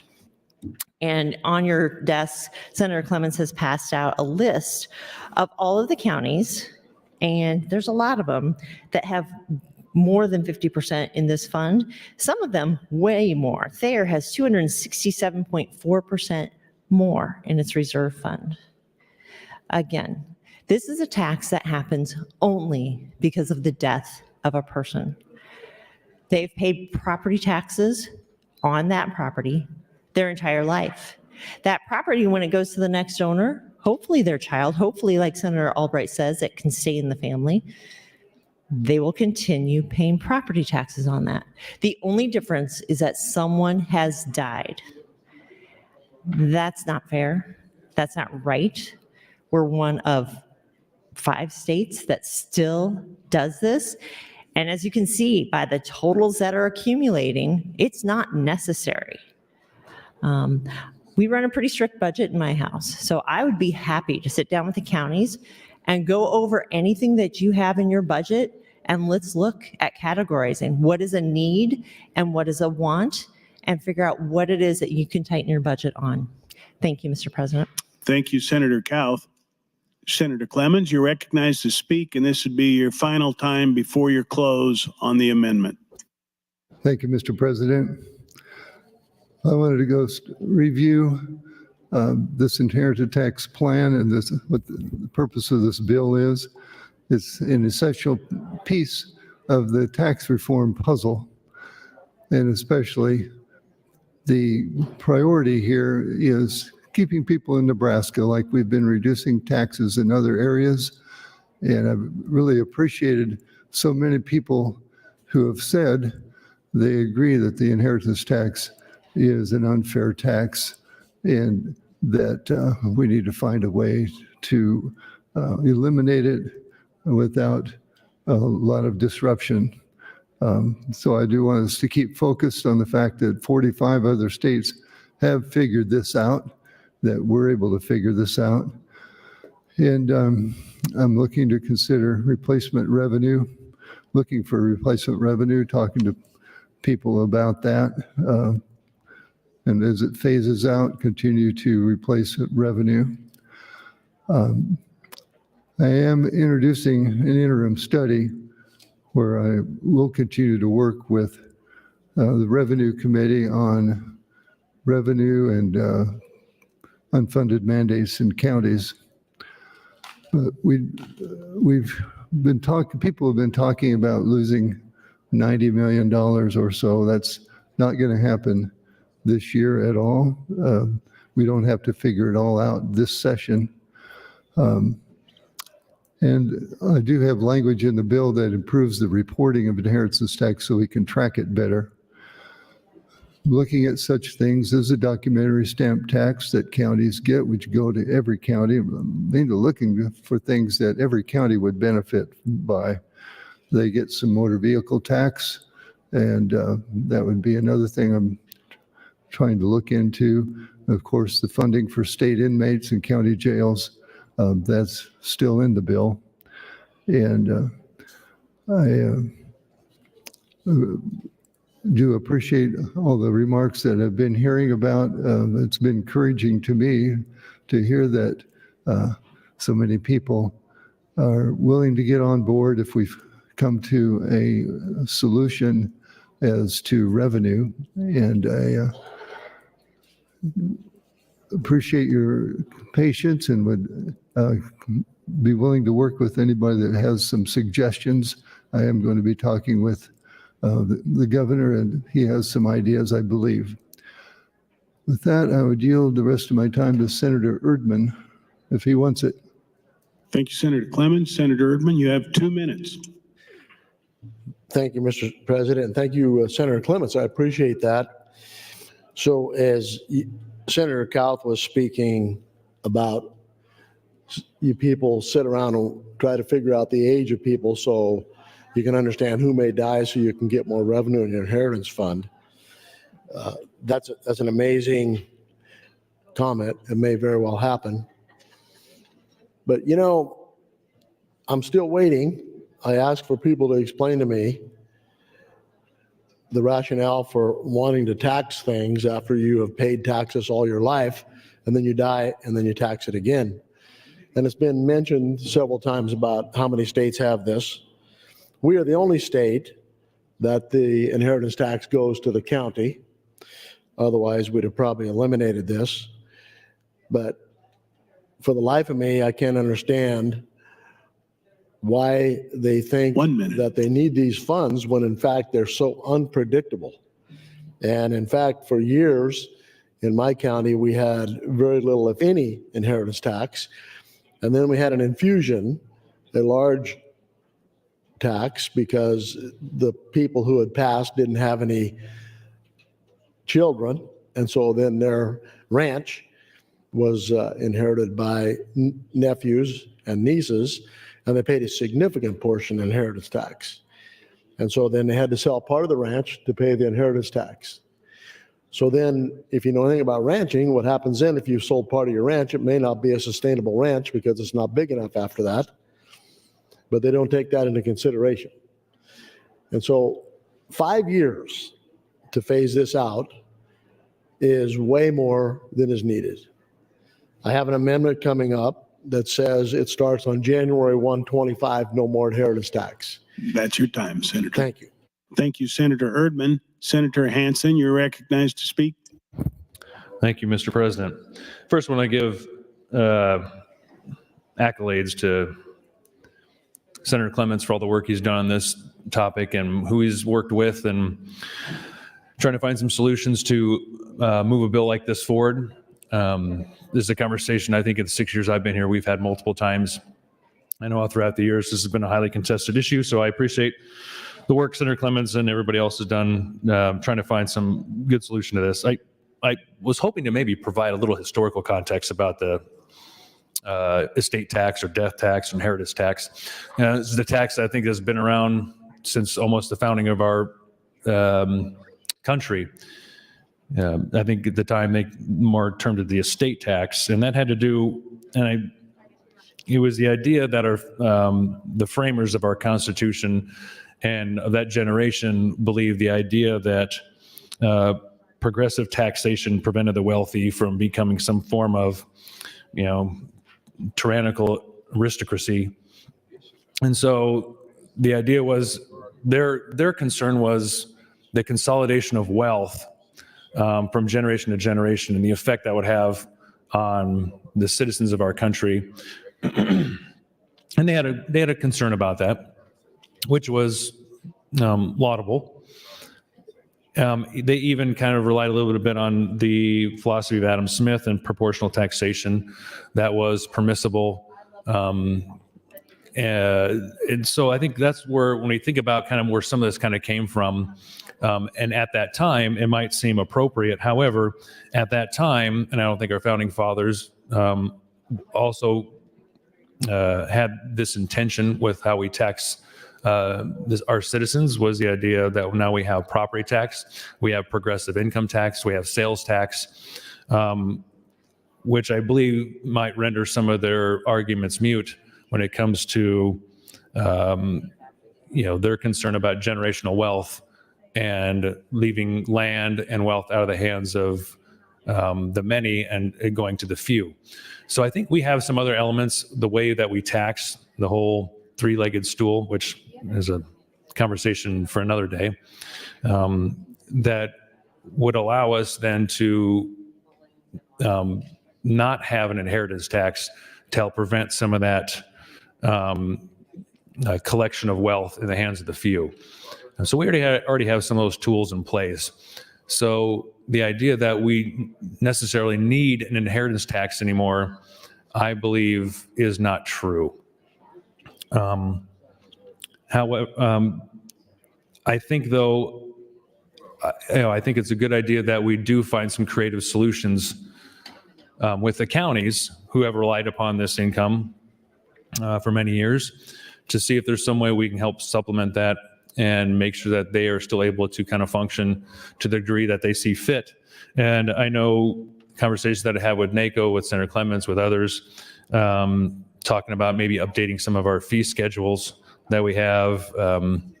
There's a bill that that I have that I think we can maybe look at on select file, attaching to something like this that has to do, it's LB 1174, which has to do with roads in counties that we have in statute that have to be every square mile or along section lines. My bill would remove that from statute and allow counties to make the decision on where they feel like the road should be and not be forced to.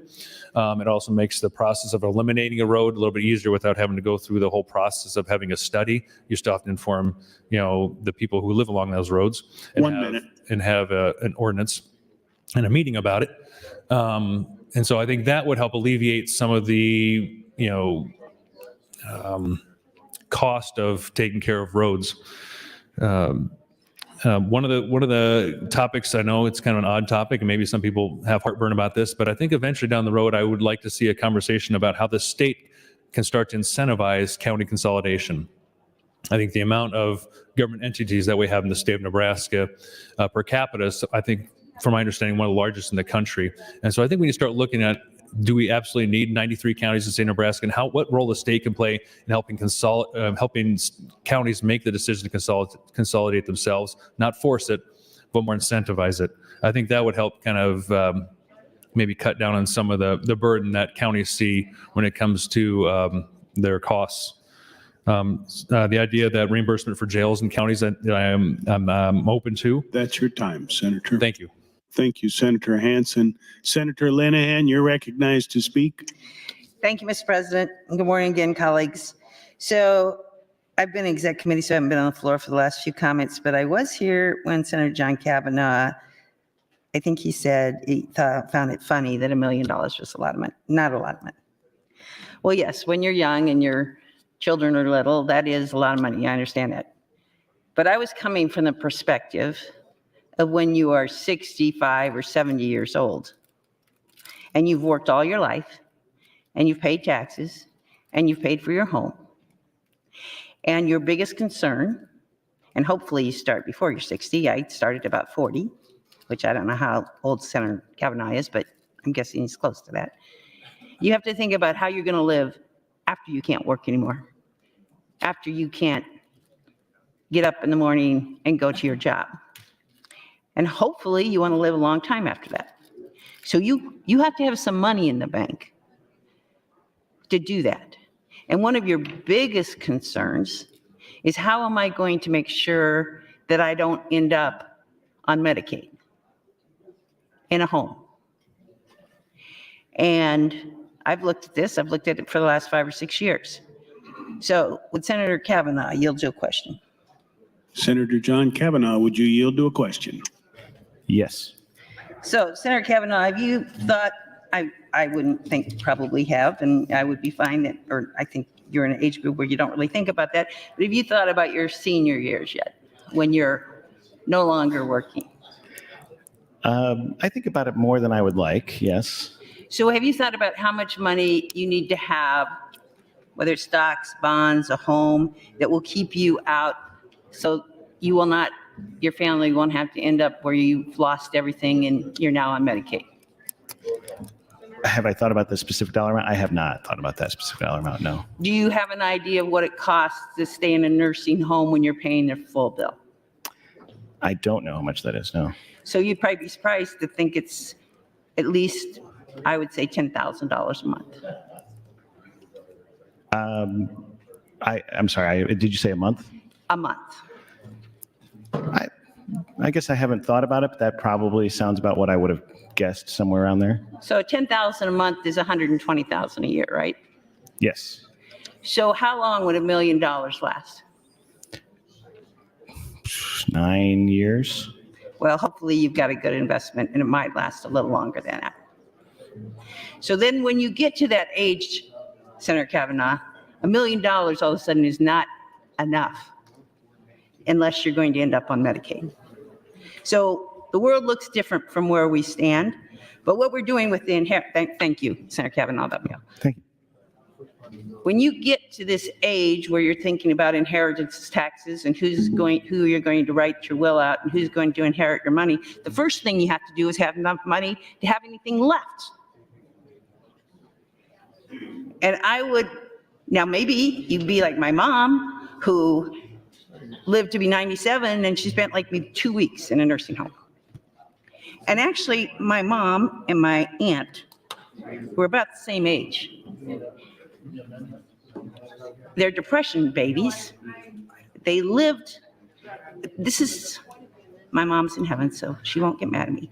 But she used to get angry with me when I would stop at the deli on the way to her house on Sunday and pay ridiculous prices for salad. So much so that I found out she would hide the price tags on the lids in a sack before she put them in the garbage. We paid inheritance tax. She never ended up on Medicaid. These are the people we're talking about taxing. People who gave up things all their lives for their kids. And now, because they have been conservative and thoughtful and taking care of themselves, we're going to tax them. It's just wrong. Thank you, Mr. President. Thank you, Senator Linehan. Senator Erdman, you're recognized to speak. Thank you, Mr. President. Senator Linehan, that was very appropriate comments. I appreciate that. So later on, as we work through this bill, you'll see an amendment by Senator Wayne. And Senator Wayne is discussing having the jails reimbursement to the point that the state takes over the jailing and paying for the jailing of people who break state laws. I think that's an appropriate decision. And you'll hear people say, well, if they do that, then some counties don't have a jail. But those counties that don't have a jail, they send those people who broke state laws to a county that does, and then they pay for the lodging of those prisoners in that other county. So it'll affect everybody. And he sent a spreadsheet around to show how much that is. And if I read this correctly, it looks like 140 million, which is significantly more than what the inheritance tax on an annual basis is. So I think Senator Wayne is onto something here. Jail reimbursement used to be significantly more than it is. And I can speak with a little bit of history on this. In 2001, when my son Philip became a state senator, the state was short about $750,000. And to balance their budget, they took away jail reimbursement completely.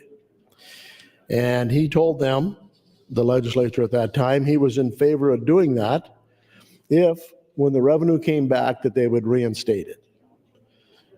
When the next biennium budget came around, the revenue had picked up and they had the resources to appropriate jail reimbursement. And I remember him asking the appropriations chairman where the appropriation was for jail reimbursement. And the response was, if you look on the budget, under the line of jail reimbursement, you see the zero, that is the appropriation. And so for years, they didn't uphold their end of the bargain to pay for those prisoners that are held in county jails. When I was a commissioner, and I think Senator Dorn will agree with this one, no one in my county has ever been placed in the county jail for breaking a county law. These laws are state laws. We, as county taxpayers, have to hold these people in the jail, pay for their medical expenses or whatever else may be occurring while they're in there. Then we have to pay to prosecute them, and sometimes we have to pay to defend them. And they never broke a county law, it was a state law. So tell me how that is proper. So I think Senator Wayne is onto something, and if this motion gets to the floor, this amendment, I will vote for this. That's property tax relief. But you've heard all the comments from everybody about who you're taxing and why you're taxing and why it's wrong, so I don't need to go through that again. But the point is, if you're in favor of the filibuster, if you're against 1067, you are also against people keeping their own money. That doesn't make any sense to me that you'd want to penalize somebody because they died. Think about that one. When you die, it creates a tax event. Now, 45 other states have figured it out because they have common sense. 1 minute. And as you know, common sense is a flower that doesn't grow in everybody's garden. And sometimes they don't even have a garden. Thank you. Thank you, Senator Erdman. Senator Raybould, you're recognized to speak. Thank you, Mr. President. And it's very rare that I agree with Senator Erdman, but he's absolutely right when he talks about the legislature when it comes to reimbursement for jail holds. There was a time when the state did pay for it, and then there was a time when they didn't. When finances were tough, that was one of the first things they eliminated. They did it in 2011 again. They eliminated the reimbursements for jail holds in 2011 when there were financial difficulties. And I do anticipate that that is something that will certainly go by the wayside should we encounter any type of financial difficulties going forward.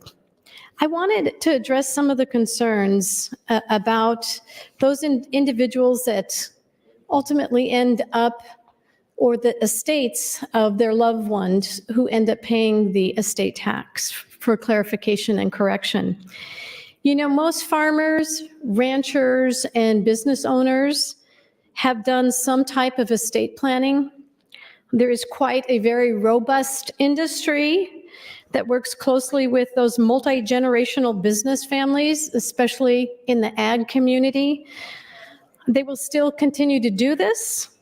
Necessary estate planning with or without Nebraska inheritance tax, because the real 800-pound gorilla when it comes to estate tax is not Nebraska inheritance tax.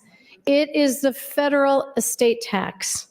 That is why our farmers, our ranchers, and business owners must do the steps that they need to do to make sure that their loved ones are set up in a position where they don't have to sell the family business, where they don't have to sell their family homestead, they don't have to sell off a section of land to pay the federal estate taxes. That's the boogeyman. That is one, as a business owner and a multi-generational family of business people, that I've gone to Washington, D.C. so many times I've lost count on how critical that is to come up with fair ways of working with multi-generational families so they aren't put in that position. I can tell you that I am extraordinarily blessed to have parents who did a tremendous amount of that. My biggest fear was when they passed away that we would have to sell our family company that has been around since 1964. But because of estate planning, we had the liquidity to pay the federal government onerous tax bill, which was extraordinary. We were so fortunate in being able to do that. And I know that smart farmers and smart ranchers are out there, and other business owners are doing exactly what our family has done. You know, I love the questions that Senator Linehan had asked Senator John Kavanaugh. He's quite a bit younger than both of us, but when you live through your parents as they age, you know exactly how much that long-term care costs. In our case, it was $8,000 a month. So now it's sad to hear it's gone up to $10,000 a month. I have my kids saying, "Hey, Mom, you need to get long-term care insurance." And I said, "Okay, I'll cross that bridge when I get there," because I still think I'm young enough that I don't need it. But these are things that all families have to go through. And it is a struggle. There is no doubt. I do not want to minimize that in any way, shape, or form. And I wish there were some other way of— 1 minute. Thank you, Mr. President, of accomplishing this. So I passed out this morning some examples in inheritance tax, and I know I won't get to go over it, but one is a very simple one, and I know Senator Kavanaugh corrected me, but you know, a sale of a $400,000 house, say you have to wrap up and sell your parents' home. You have 4 siblings. The bottom line is once the inheritance is paid out of the estate, that has to be made very clear. The estate pays the inheritance taxes. Those siblings still end up with about $99,000 each from that $400,000 house. If you go down to the class 2, the niece, she has to pay a considerable more in the estate taxes. The estate has to pay those taxes, but she will walk away with about $360,000 from the house that was sold that she That's your time, benefits Senator. from. Thank you, Mr. President. Thank you, Senator Raybold. Senator Dungan, you're recognized to speak. Thank you, Mr. President. Colleagues, again, I do rise opposed to LB 1067. I do want to take a minute to say that I appreciate Senator Clements, I think, working very hard with a number of people to figure out the funding side of this. As I said before, and maybe I wasn't clear enough, I would be totally fine getting rid of the inheritance tax so long as we could make sure that the counties had that money made back in backfilled revenue. I understand the issues that we're talking about, and when I talk to people, individuals who are affected by the inheritance tax, who are able to share their stories, I think it is really upsetting. And like I said earlier as well, I think that when we start to legislate based on some of those emotions as opposed to the data, it just gets a little bit tricky. It's very easy in this body to legislate on anecdote. It's very easy in this body to legislate based off of how we feel. And I'm just as guilty of it as everybody else. This is not me saying that I do any different.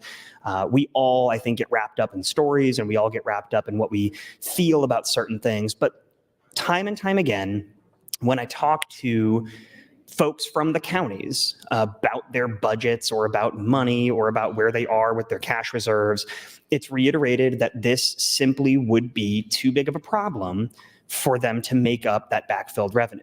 I do think, and I would agree with Senator Erdman and Senator Raybold and everybody else who said it, the state needs to be paying more for people who are in the jails. Absolutely. That state reimbursement, I think, is a really, really good idea. The problem is it doesn't make up enough money to make this an actual viable option. And so we need to figure out another mechanism.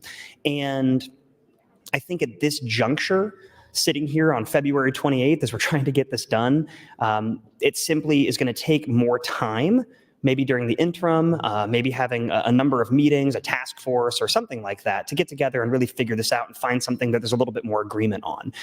Once we start trying to make these modifications quickly is when we tend to see issues with regards to unintended consequences. Once we start trying to add in amendments at the last minute, I think that's where things really become problematic. So I do, again, applaud, I think, the work of Senator Clements. I think he's very genuine in trying to come up with some potential revenue source that can make up this lack of money. But I just think at this point, it would make more sense to go back to the drawing board and potentially try to find some more cohesive solution moving forward.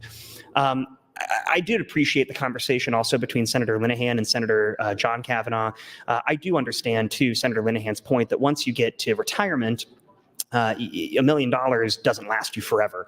And certainly I think that, you know, when you're working and living on a limited income, Social Security or Medicare, you have to live within your means. And it can be really problematic to say, oh, I've got this money and it's going to last forever. But I do think the point that Senator John Kavanaugh and myself were making is that in general, there are plenty of people out there who will never in their lifetime see $1 million at once. There's people out there who are never going to see $100,000 at once. And I have worked for years, for example, with certain populations where $100 can make or break somebody's entire life. And it becomes very evident when you start talking to somebody about whether or not they're going to have enough money to get a bus pass to make it to the job interview to see if they can actually get a job because they just lost their job previously because of some sort of cuts that happened. And the reason I say that is we need to make sure we keep those people in mind too. And I think sometimes in the legislature, and I know this from the outside looking in before I was here when I watched, the issues that we talk about are important. The issues we talk about are real. but they don't always encompass the day-to-day issues of real-life Nebraskans. And thank you, Mr. President. I just want to make sure we highlight that and we keep in mind that there are a number of people out there for which this will never be a problem. And the people that is a problem for, I think we should address, and I think we should try to find a way to fix it. But there's a lot of people out there who need help today on a number of other issues, who could use a little more money in their pocket, who could use a job, who could use a house. And I just want to make sure that we keep our North Star focused on those people as well, and we don't sort of get sidetracked worrying about some smaller issues. So with that, colleagues, I would encourage you to think hard about your votes on LB 1067 and really make your votes based on data and information. I really do want to make sure we keep our counties healthy when it comes to their finances. Thank you, Mr. President. Thank you, Senator Dungan. Senator Merman would like to announce some guests in the North Balcony member colleges of the Nebraska Community College Association from across Nebraska. Please stand and be recognized by your Nebraska Legislature.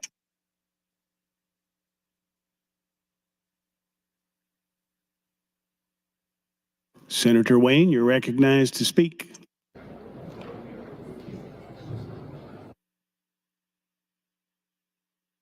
He waves. Senator John Kavanaugh, you're recognized to speak. Thank you, Mr. President. That came up faster. So again, I guess I do rise in support of 2562. I didn't say that last time I was up. I got a little sidetracked, carried away. But I do oppose the bill LB 1067 and AM 2492. Currently, there are some suggestions out there that make it better. And, my fundamental problem, like everyone with this, is that we're taking away a vital source of revenue for our counties who do provide essential services through law enforcement and safety and criminal justice and health for our citizens and roads, of course, and taking away a substantial revenue source from them without adequately replacing it. And Senator Raybould's done an excellent job of giving us a good historical lesson about times in which the state has failed to meet its obligation. And like Senator Raybould, I rise in surprising agreement with Senator Erdman, but he makes a great point about people are in our county jails on state offenses, and the state is not bearing an adequate burden cost for that. So I would support us meeting our full obligation on that as well. I would also say I really appreciate Senator Raybould and Senator Linehan commenting on my youth. I'm probably, maybe I'm not as young as people probably think I am. Maybe I just really that youthful in my appearance. But I appreciate the conversation with Senator Linehan, and I've had a few conversations with folks off the mic about what we're talking about when we are talking about these larger estates. And Senator Linehan's correct, is that we all come here with our perspective, which is my perspective as one of somebody who's in the barrel, as it were, of having young kids and still paying off my student loans and still paying for childcare and still paying off I'm not currently paying off those cars I told you all about because act of God, hail damage helped remedy that problem, but still have quite a long time left on my mortgage. So yeah, I'm a person who, like many Nebraskans, is not looking at a great accumulation of wealth. And that's the perspective that I bring to this conversation. And the people that I represent have a lot of that shared experience where they would love to be looking down the road and saying, I'm going to put aside an adequate amount of money so that if worst case scenario happens, I do have that money for long-term care, or if I need that, out of home care that Senator Linehan was talking about at that great expense. But the everyday reality of most Nebraskans is that they are still, rather than being able to put away that money to accumulate that future security, they're looking at paying their child care and their student loans and their car payment and their house payment and their insurance payment and buying groceries and paying for gas and all of those everyday expenses that we all bear. And that is, I think, why saying having an accumulation of $1 million is some sort of fanciful number to me. Of course, I would hope in, we'll say 25 years, when I'm close of an age that we're talking about, that I have some more financial security than I currently have. But we're making laws for everybody in Nebraska. And so I think it's really important to put that in that perspective. Thank you, Mr. President. But again, the fundamental question here is not whether or not anybody likes the inheritance tax. Nobody likes it. And I think there are a lot of the conversations I've had with folks are about ways we could make it better. This bill is not that. And this bill just completely eliminates it over 5 years. And so I think having a conversation about, we can continue to have this conversation if we want to have a conversation about how we make it more fair, raise those waiver thresholds from 100,000 for children to some higher number, raise those 40,000 thresholds for nieces and nephews to some higher number, change the rate of tax on inheritance for those other family members or non-family members. We can talk about those things, and we can talk about what the financial. Thank you, Mr. President. Thank you, Senator Kavanaugh. Senator Dorn, you're recognized to speak. Thank you, Mr. Lieutenant Governor. I want to thank Senator Erdman, Linehan, and John Kavanaugh and stuff for some of the conversation today. I was interested to listen to Senator Kavanaugh's comments there about how he never expects to have this much income or all this other thing. Well, he also talked about the nursing homes and that he didn't know the exact costs and some of the explanation of that. But I want to throw I call it another side out there, sitting there thinking of what to think.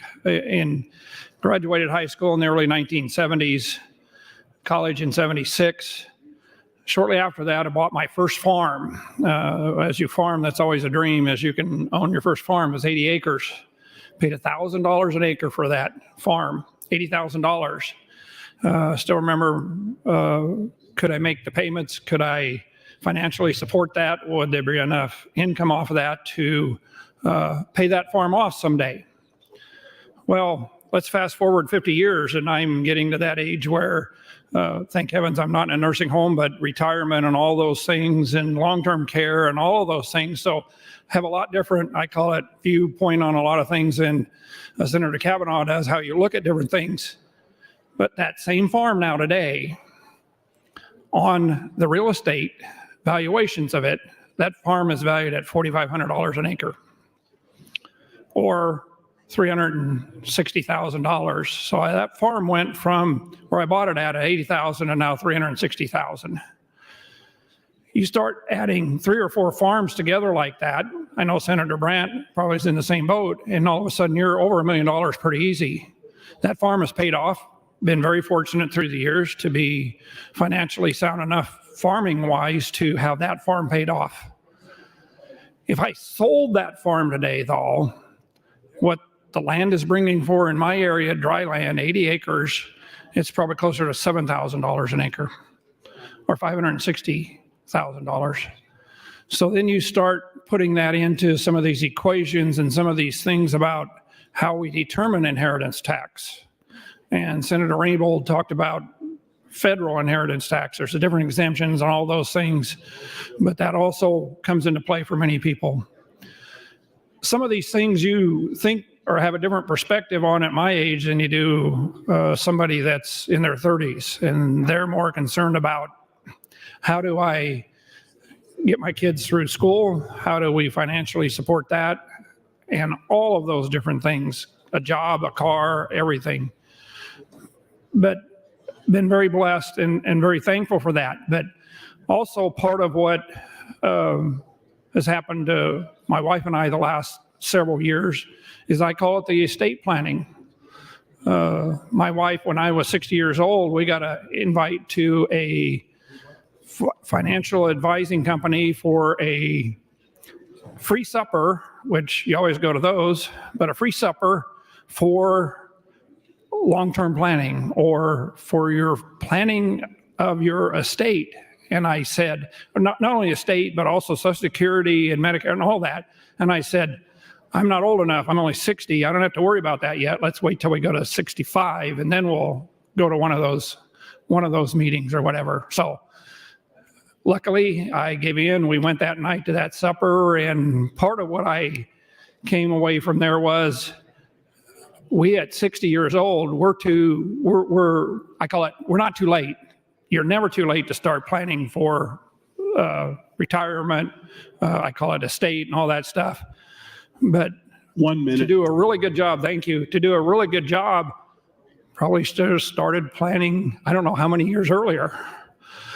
It's something that Senator Erdman, some of his comments was, yes, nobody wants to pay inheritance tax, and I'm for the bill if we can fund this bill. Nobody wants to pay that, but there are also many, many ways around this, or ways around part of it with the proper planning. It sometimes takes a lawyer, will takes a lawyer, it will takes financial people. We took all of those in our planning, but you can make quite a difference if you have the right planning. So thank you very much. Thank you, Senator Dorn. Senator Hansen, you're recognized to speak. Thank you, Mr. President. I want to discuss a little bit kind of my feelings and thoughts just in general about the inheritance tax, and basically my general philosophy on taxes, maybe such as these. And earlier I discussed maybe I provided some historical context about some of the framers of our Constitution, the great minds of economics in our country, and maybe some of their thoughts about inheritance tax, and then the current taxes that we have now that would help kind of alleviate some of the concerns that they had back then about generational wealth that we have already put in place when it comes to progressive taxes and income taxes.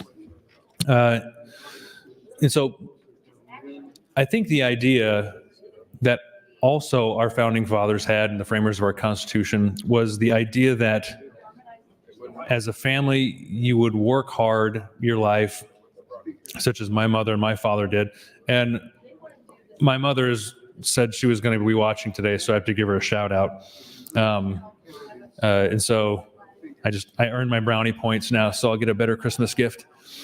And so they didn't work their entire lives, in my opinion, to provide for me and my sister to have better lives, only for the government to come and then take a portion of that.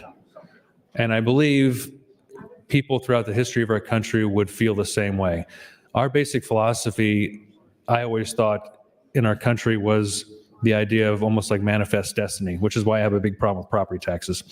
The idea that you could work hard, you could provide for your family, and then eventually when you do pass on, that you can further provide for your family with the hard work that you went through to ensure that they have a better life as well. And then that's kind of the basic assumption of every generation we can improve and we can make this country better and we can make our community better. And so I think an inheritance tax takes away from that philosophy of manifest destiny and the direction ourselves and our family can go. And so I think that's kind of on just a basic level an issue I have with inheritance tax. Discussing this topic with some of my county supervisors, I believe there are some steps that we can take as a state, because I think a lot of them would agree with me that this really is not a very good, quote unquote, good tax or appropriate tax. There are other ways of generating revenue, and I think there are things that the state can do to help work with the counties, which I think Senator Clements is actually doing very well. And on discussion of this moving to select file, willing to even move things further to help, I guess in a way sweeten the pot for the counties. And so then we can kind of come to some resolution where we can actually get rid of this inheritance tax like the majority of our country has done, and make sure that our counties are also able to provide for their constituents. So I just at least want to discuss maybe why I am going to be voting for LB 1067 when it does come up. However, I think I'm not opposed to maybe looking at some other solutions that we can do to make sure that we can all get on board for something like this. Thank you, Mr. President. Thank you, Senator Hansen. Senator Von Gilleren, you're recognized to speak. Thank you, Mr. President. Interesting listening to the conversations this morning and some of the comments about this, that it's obvious that we come from different perspectives and different definitions of what we believe wealth is and what it should be and could be. And I thought it was interesting, and I'm not picking on Senator Raybould for her comments here, so please don't take it that way, Senator. But she told the story about her family and the planning for the transfer of their family business and the family assets. And those are things that happen quite often with people that are in that position. I owned a business and we had a lot of planning that we needed to do around that, but I had the financial means and the access to consultants such as attorneys and accountants and other advisors that helped advise us on how to do that and how to ensure that we transferred as much potential wealth to family members and others as we could. But again, that's because we were well informed, and most people in those categories that own businesses or are people of means are potentially better informed about these issues than others. But I think we're forgetting about a category of Nebraskans out there that is far more common than we believe it is, and that's the blue-collar millionaire. And they're not a unicorn. They exist, and they exist in larger numbers than maybe many believe or want to believe. They're families that worked hard, scrimped, saved, cut corners, and put money away for years and years and years in order to do nothing other than to pass it on to their family members. Many of those folks don't have the financial wherewithal or the access to consultants, or simply just didn't know enough to get advice on what to do with that. I know of a family that both the husband and wife worked at Continental Can Company in Omaha, 72nd and F Streets. Both of them worked there all of their lives. And they worked hard, they saved, they put their money away, they had a pension plan, they lived very modestly in the 42nd Street and Grover area. The husband preceded the wife in death, and then the wife passed in her 90s. And she passed with an estate that was well over $1 million in value. And that was 20 years ago. That estate would probably be worth 2 or 3 times that today. I know of there are Kellogg families that are in the same position. Folks that were both husband and wife worked at the Kellogg plant in Omaha. There are blue-collar Berkshire investors in Omaha and in Nebraska. Folks that were fortunate enough in the 70s and 80s to invest in Berkshire Hathaway and now have a substantial means. What happens to their children, their nieces, their nephews? Are they not going to be the recipients of their hard work? I don't think the $1 million estates are only going to rich kids from rich families and never benefit somebody of modest means. I'll tell a little more personal story. My mother passed away 22 years ago, and she was preceded in death by her twin sister by about 30 years. She died, unfortunately, very young, and she had 2 daughters. Well, when my mother's mother, my grandmother, passed away, my mother received an inheritance from her mother, my grandmother. Then when my mother passed away, she chose to give part of that estate to her children, me and my 2 siblings, and these cousins, because had their mother lived, her mother would have been a recipient of the grandmother's estate. It's unthinkable to think that those 2 cousins of mine would not have received the same value as my older sister and my younger brother and myself from my mother, because it was clearly her intent that her mother's estate would pass on to them. Thank you, Mr. President. I think we need to think about this a little differently, and it might seem a little odd that I'm standing today in defense of folks that might be of more modest means, but I think we need to think a little bit less about the estate giver and a lot more about the recipients and how the receipts that might come from those estates could positively impact the lives of people of potentially very modest means. Thank you, Mr. President. Thank you, Senator Von Gilleren. Senator Michaela Cavanaugh, you're recognized to speak. Thank you, Mr. Lieutenant Governor. Good morning, colleagues. Today normally would be the last day of February, but it's leap year. I was listening to the radio on the way in, and they were talking about the tradition, Irish tradition of leap year, where women propose to men, and there's a whole movie from the early 2000s called Leap Year about that. So tomorrow, happy leap year. And anybody who was born on February 29th, happy 4th, 8th, 12th, 16th, etc. birthday tomorrow. I am opposed to LB 1067. AM 2562, I think, is an improvement, but doesn't garner my support of the underlying bill. So I support eliminating the inheritance tax. I think that that is probably pretty good, strong tax policy. What I don't support is taking away a revenue stream from our counties and not backfilling it, so to speak.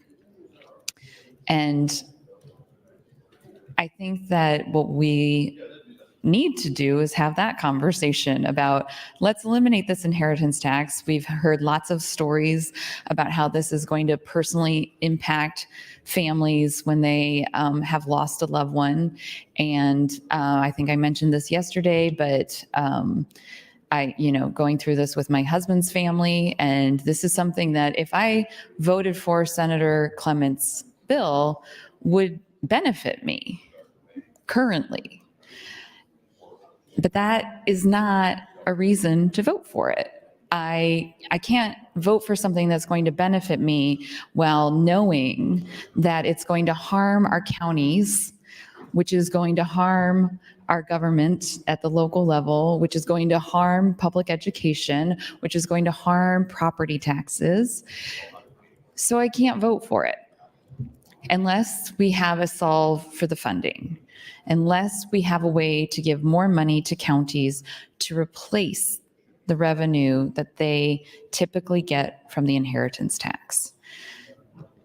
And as far as I know, that is not what is being proposed here. So I'm going to remain in opposition, and I'm going to talk on this as many times as is necessary to support taking this to cloture, which I think is the goal for many here that oppose this bill. I would like to see the conversation shift to how can we support our local county governments and take this burden away from families who are experiencing a loss. But as long as we are not doing that, I have to remain in opposition, no matter how much it impacts me personally, because it's just not right to take away this money from the counties without replacing it. So that's where I'm at on it. I know that Senator Clement's amendment increases the amount that goes for the reimbursement for county jails and maybe does something with visitor taxes, but I guess I need to look at it a little bit more closely because I'm not positive on that. So it's 11:34 and we are getting to the close to the end of today. This whole week has been Inheritance Tax Week. It'll be Inheritance Tax Week tomorrow. And I think, well, I guess I assume, I shouldn't assume, but I assume we will be finishing this tomorrow. And I look forward to moving forward to discuss other issues that are important to the people of Nebraska, like Senator Raybold's bill that I think has been on the agenda for days now. So thank you, colleagues, for listening. Thank you, Nebraskans, for listening. Thank you to Senator Clements for introducing the bill and for working with your colleagues to improve it. And I look forward to the continued discussion. Thank you, Mr. President. Thank you, Senator Kavanaugh. Senator Jacobson, you're recognized to speak. Thank you, Mr. President. Colleagues, I'm sorry I was gone earlier this morning, but I was listening to the debate on the floor. And so I know there's a lot been said about inheritance tax and how we hate inheritance tax. And so let me start by saying this, just so everybody's clear. I I absolutely despise inheritance tax. I agree with everything everybody said about the inheritance tax, being unfair, being double taxation, all of those things. I agree with all of that, okay? So let me just say again, I disagree with having inheritance tax, want it to go away. Now, with that said, I said before when this bill was first introduced, what do I hate more than inheritance taxes? Property taxes. When I knocked on doors 2 years ago, everybody mentioned inheritance tax. When I knocked on doors, there were two themes I heard. Do something about my property taxes, do something about my property taxes, and then I had the people that said, do something about abortion. Outside of that, I never heard anybody say inheritance taxes. Now, I'm saying inheritance taxes. Go back to the beginning. I hate inheritance taxes, and I will vote for this bill, okay? But I'll vote for this bill, and I said before, with two conditions. Number one, let's pass AM 2562, which will allow the tourism dollars to stay with tourism, and let's find some revenue replacement for the counties. Because if we don't find revenue replacement, we are going to see an increase in property taxes. It's the only place they've got to go. We can talk about what the balances are and so on, but I will just tell you, we've all outlined how inheritance taxes are an uneven income stream. That's why you're seeing some of these reserves build the way they are. I'm also going to tell you from a banker standpoint that if I'm buying bonds that are being issued by a municipality, they don't have any reserves, I'm going to pass on those bonds because their ratings are going to be horrible and their interest rates are going to be quite a bit higher. And how are they going to handle paying those bonds back? So when you issue bonds, you better have reserves. So that's going to be an important aspect of this as well. Senator Dorn made some comments about what is the appropriate amount. I think we also heard Senator Kauth make comments about some of them are way north of that. I would agree. Those that are way north of them, or that number, shame on you. Lower that number, give your property taxpayers a property tax break. But for most counties out there, they're operating with a reasonable reserve, but we've got to understand that no matter what we do, if we don't do any revenue replacement, we will see property taxes go up, and that's unacceptable. Now, with that said, I also want to compliment Senator Clements. Senator Clements has done a great job of outlining exactly what we need to do and where he's looking for that revenue replacement. And we also need to understand that this is phasing out over 5 years, so we don't have to replace it all today. But we are going to have to be committed to doing that. Senator Erdman made comments about what happened when his son Phil was a state senator and how we took the jail inheritance or took the jail reimbursement away and then came back and he said he would vote for it with the understanding that when we got revenue back, we'd replace it. And then what happened? It didn't come back. So that's why I see that the counties are understandably nervous about, hey, we'll take care of this over the next 5 years. I'm not sure the state's got a great track record on taking care of it in the future. So that's why we've got to address it on what are we looking to do. And I think Senator Clements had raised some issues on some areas that I agree we need to look at that isn't going to be a tax shift. We've talked a lot about, and I think we'll be seeing this when the Revenue Committee brings out their budget package and their bills. And we've talked a lot about, thank you, we've talked a lot about what are we going to do with sales tax exemptions. And all I've heard from people with sales tax exemptions to reduce property taxes is what? We don't want a tax shift. Well, folks, that's what we're doing here. If we just go cold turkey on the property taxes or inheritance taxes without making a replacement revenue, we are shifting it to property taxes. So I'm just telling you, property taxes continue to be a problem. If I get on the mic later, and I probably won't do it today, but because we're nearing the end, but I will just tell you, I will vote for AM 2562, and I will vote this through to select. And as long as we've got some revenue replacement, not 100%, if we get somewhere in the ball game, I'm a yes on moving this forward. Thank you, Mr. President. Thank you, Senator Jacobson. Senator Erdman, you're recognized to speak. Question. The question has been called. Do I see 5 hands? I do. There's been a request to call the House. The question is, shall the House go under call? All those in favor, vote aye. All those opposed, vote nay.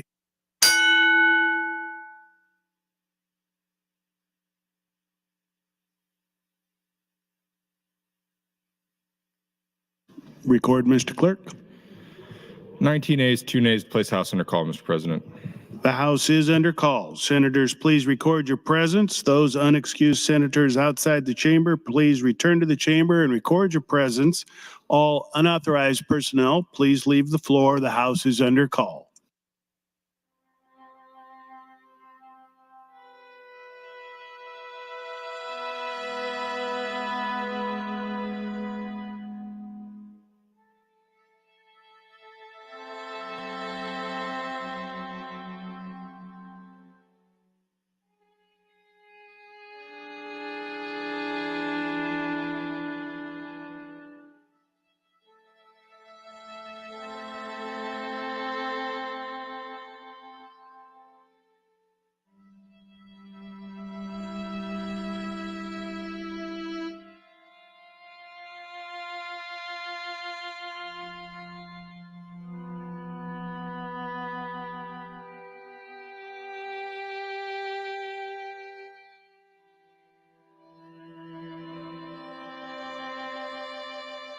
Senators Day, Armendariz, Ibaugh, Hughes, Mosier, and Dungan, please return to the chamber and record your presence. The House is under call.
All unexcused members are present. Members, the question is the adoption of AM 256. Excuse me. The question is, shall debate cease? All those in favor, vote aye. All those opposed, vote nay.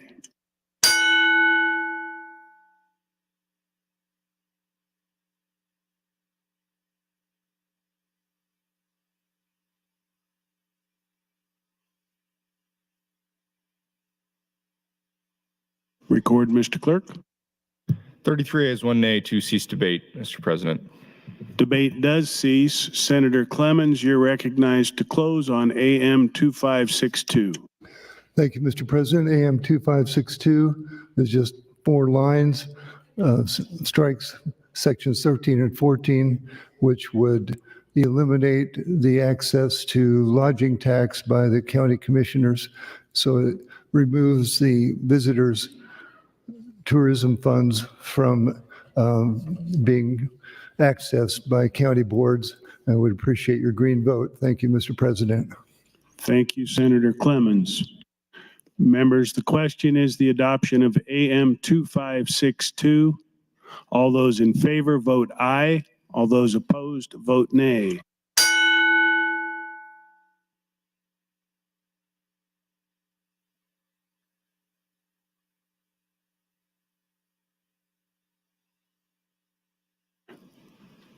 Record, Mr. Clerk. 40 ayes, no nays, Mr. President, on adoption of AM 2562. The amendment 2562 is adopted. I raise the call. Next item on the bill. Next item on the bill, Mr. Clerk.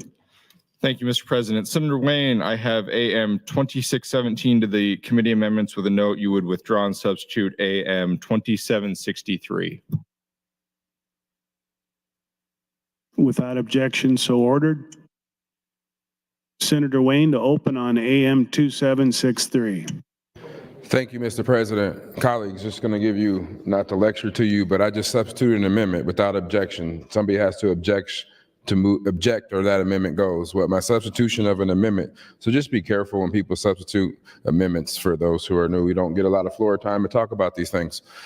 Regardless, this amendment is actually a substitute amendment. I originally said we were going to do 100% of reimbursement of the jails, but thinking about my colleague next to me and how he's going to say that we don't have enough funds to do all it at once, my amendment actually phases it in over a 3-year period. I passed out yesterday a bright color copy sheet of what counties currently pay for to run their county jails.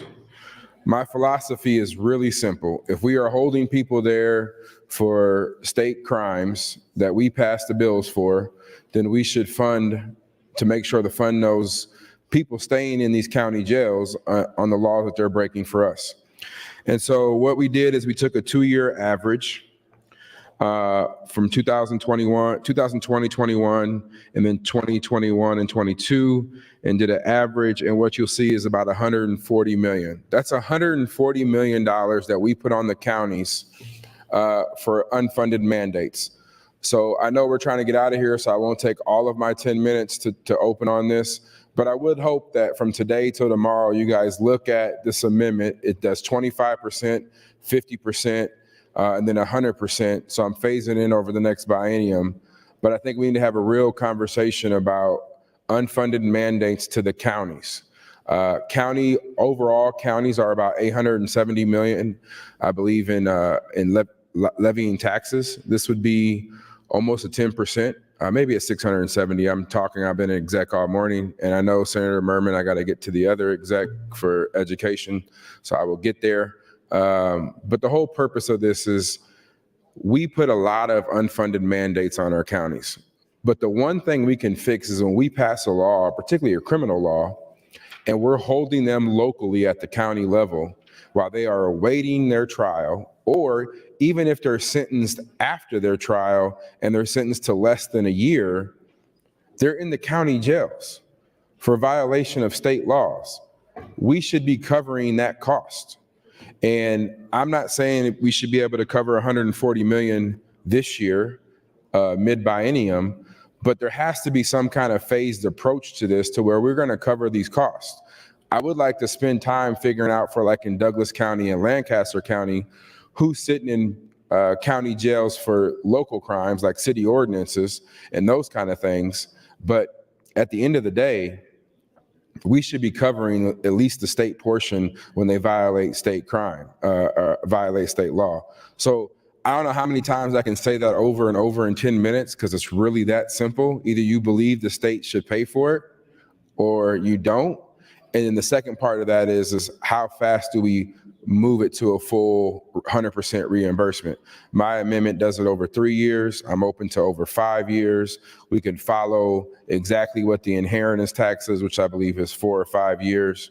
But the whole purpose is we're replacing the inheritance tax lost revenue, and we're doing something we should actually do, which is pay for our mandates that we put on counties. And with that, I'll let us all go to lunch, and we'll have a great conversation about this tomorrow and see where it goes. Thank you, Mr. President. Thank you, Senator Wayne. Mr. Clerk for items. Thank you, Mr. President. Your Committee on Enrollment Review reports Legislative Bill 139, 144, 257, 569, 605, 624, 716, 847, 848, 854, 908, 909, 936, 940, 989, 992, and 1102 as correctly engrossed and placed on final reading. Your Committee on Health and Human Services, chaired by Senator Hansen, reports Legislative Bill 1144, 822, 823, 824, 904, 933, 1106, 1373, two general files, some having committee amendments. Additionally, your Committee on Judiciary, chaired by Senator Wayne, reports Legislative Bill 23 to general file. Gubernatorial appointment from the Revenue Committee, reporting favorably on the appointment of Jacqueline Russell to the Tax Equalization and Review Commission. Gubernatorial appointment committee report from the Health and Human Services Committee concerning Alicia L. Bish as Director of the Division of Children and Family Services for the Department of Health and Human Services. Amendment to be put in from Senator Brewer to LB 43 and Senator McDonald to LB 644. New LR, Senator Ballard, LR 313. That will be laid over. Additionally, LR 314 from Senator Clements, an interim study. That will be referred to the executive board. Name ads, Senator Kauth to LB 984, Senator Conrad 1394, Senator Hardin 1408. Notice that the Appropriations Committee will be holding an executive session today in room 1003 at 1:30. Appropriations exec session today at 1:30 in room 1003. Finally, Mr. President, a priority motion. Senator Decay would move to adjourn the body until Thursday, February 29th, 2024 at 9:00 a.m. Members, you've heard the question, the motion to adjourn for the day. All those in favor, say aye. All those opposed, say nay. The legislature is adjourned for the day.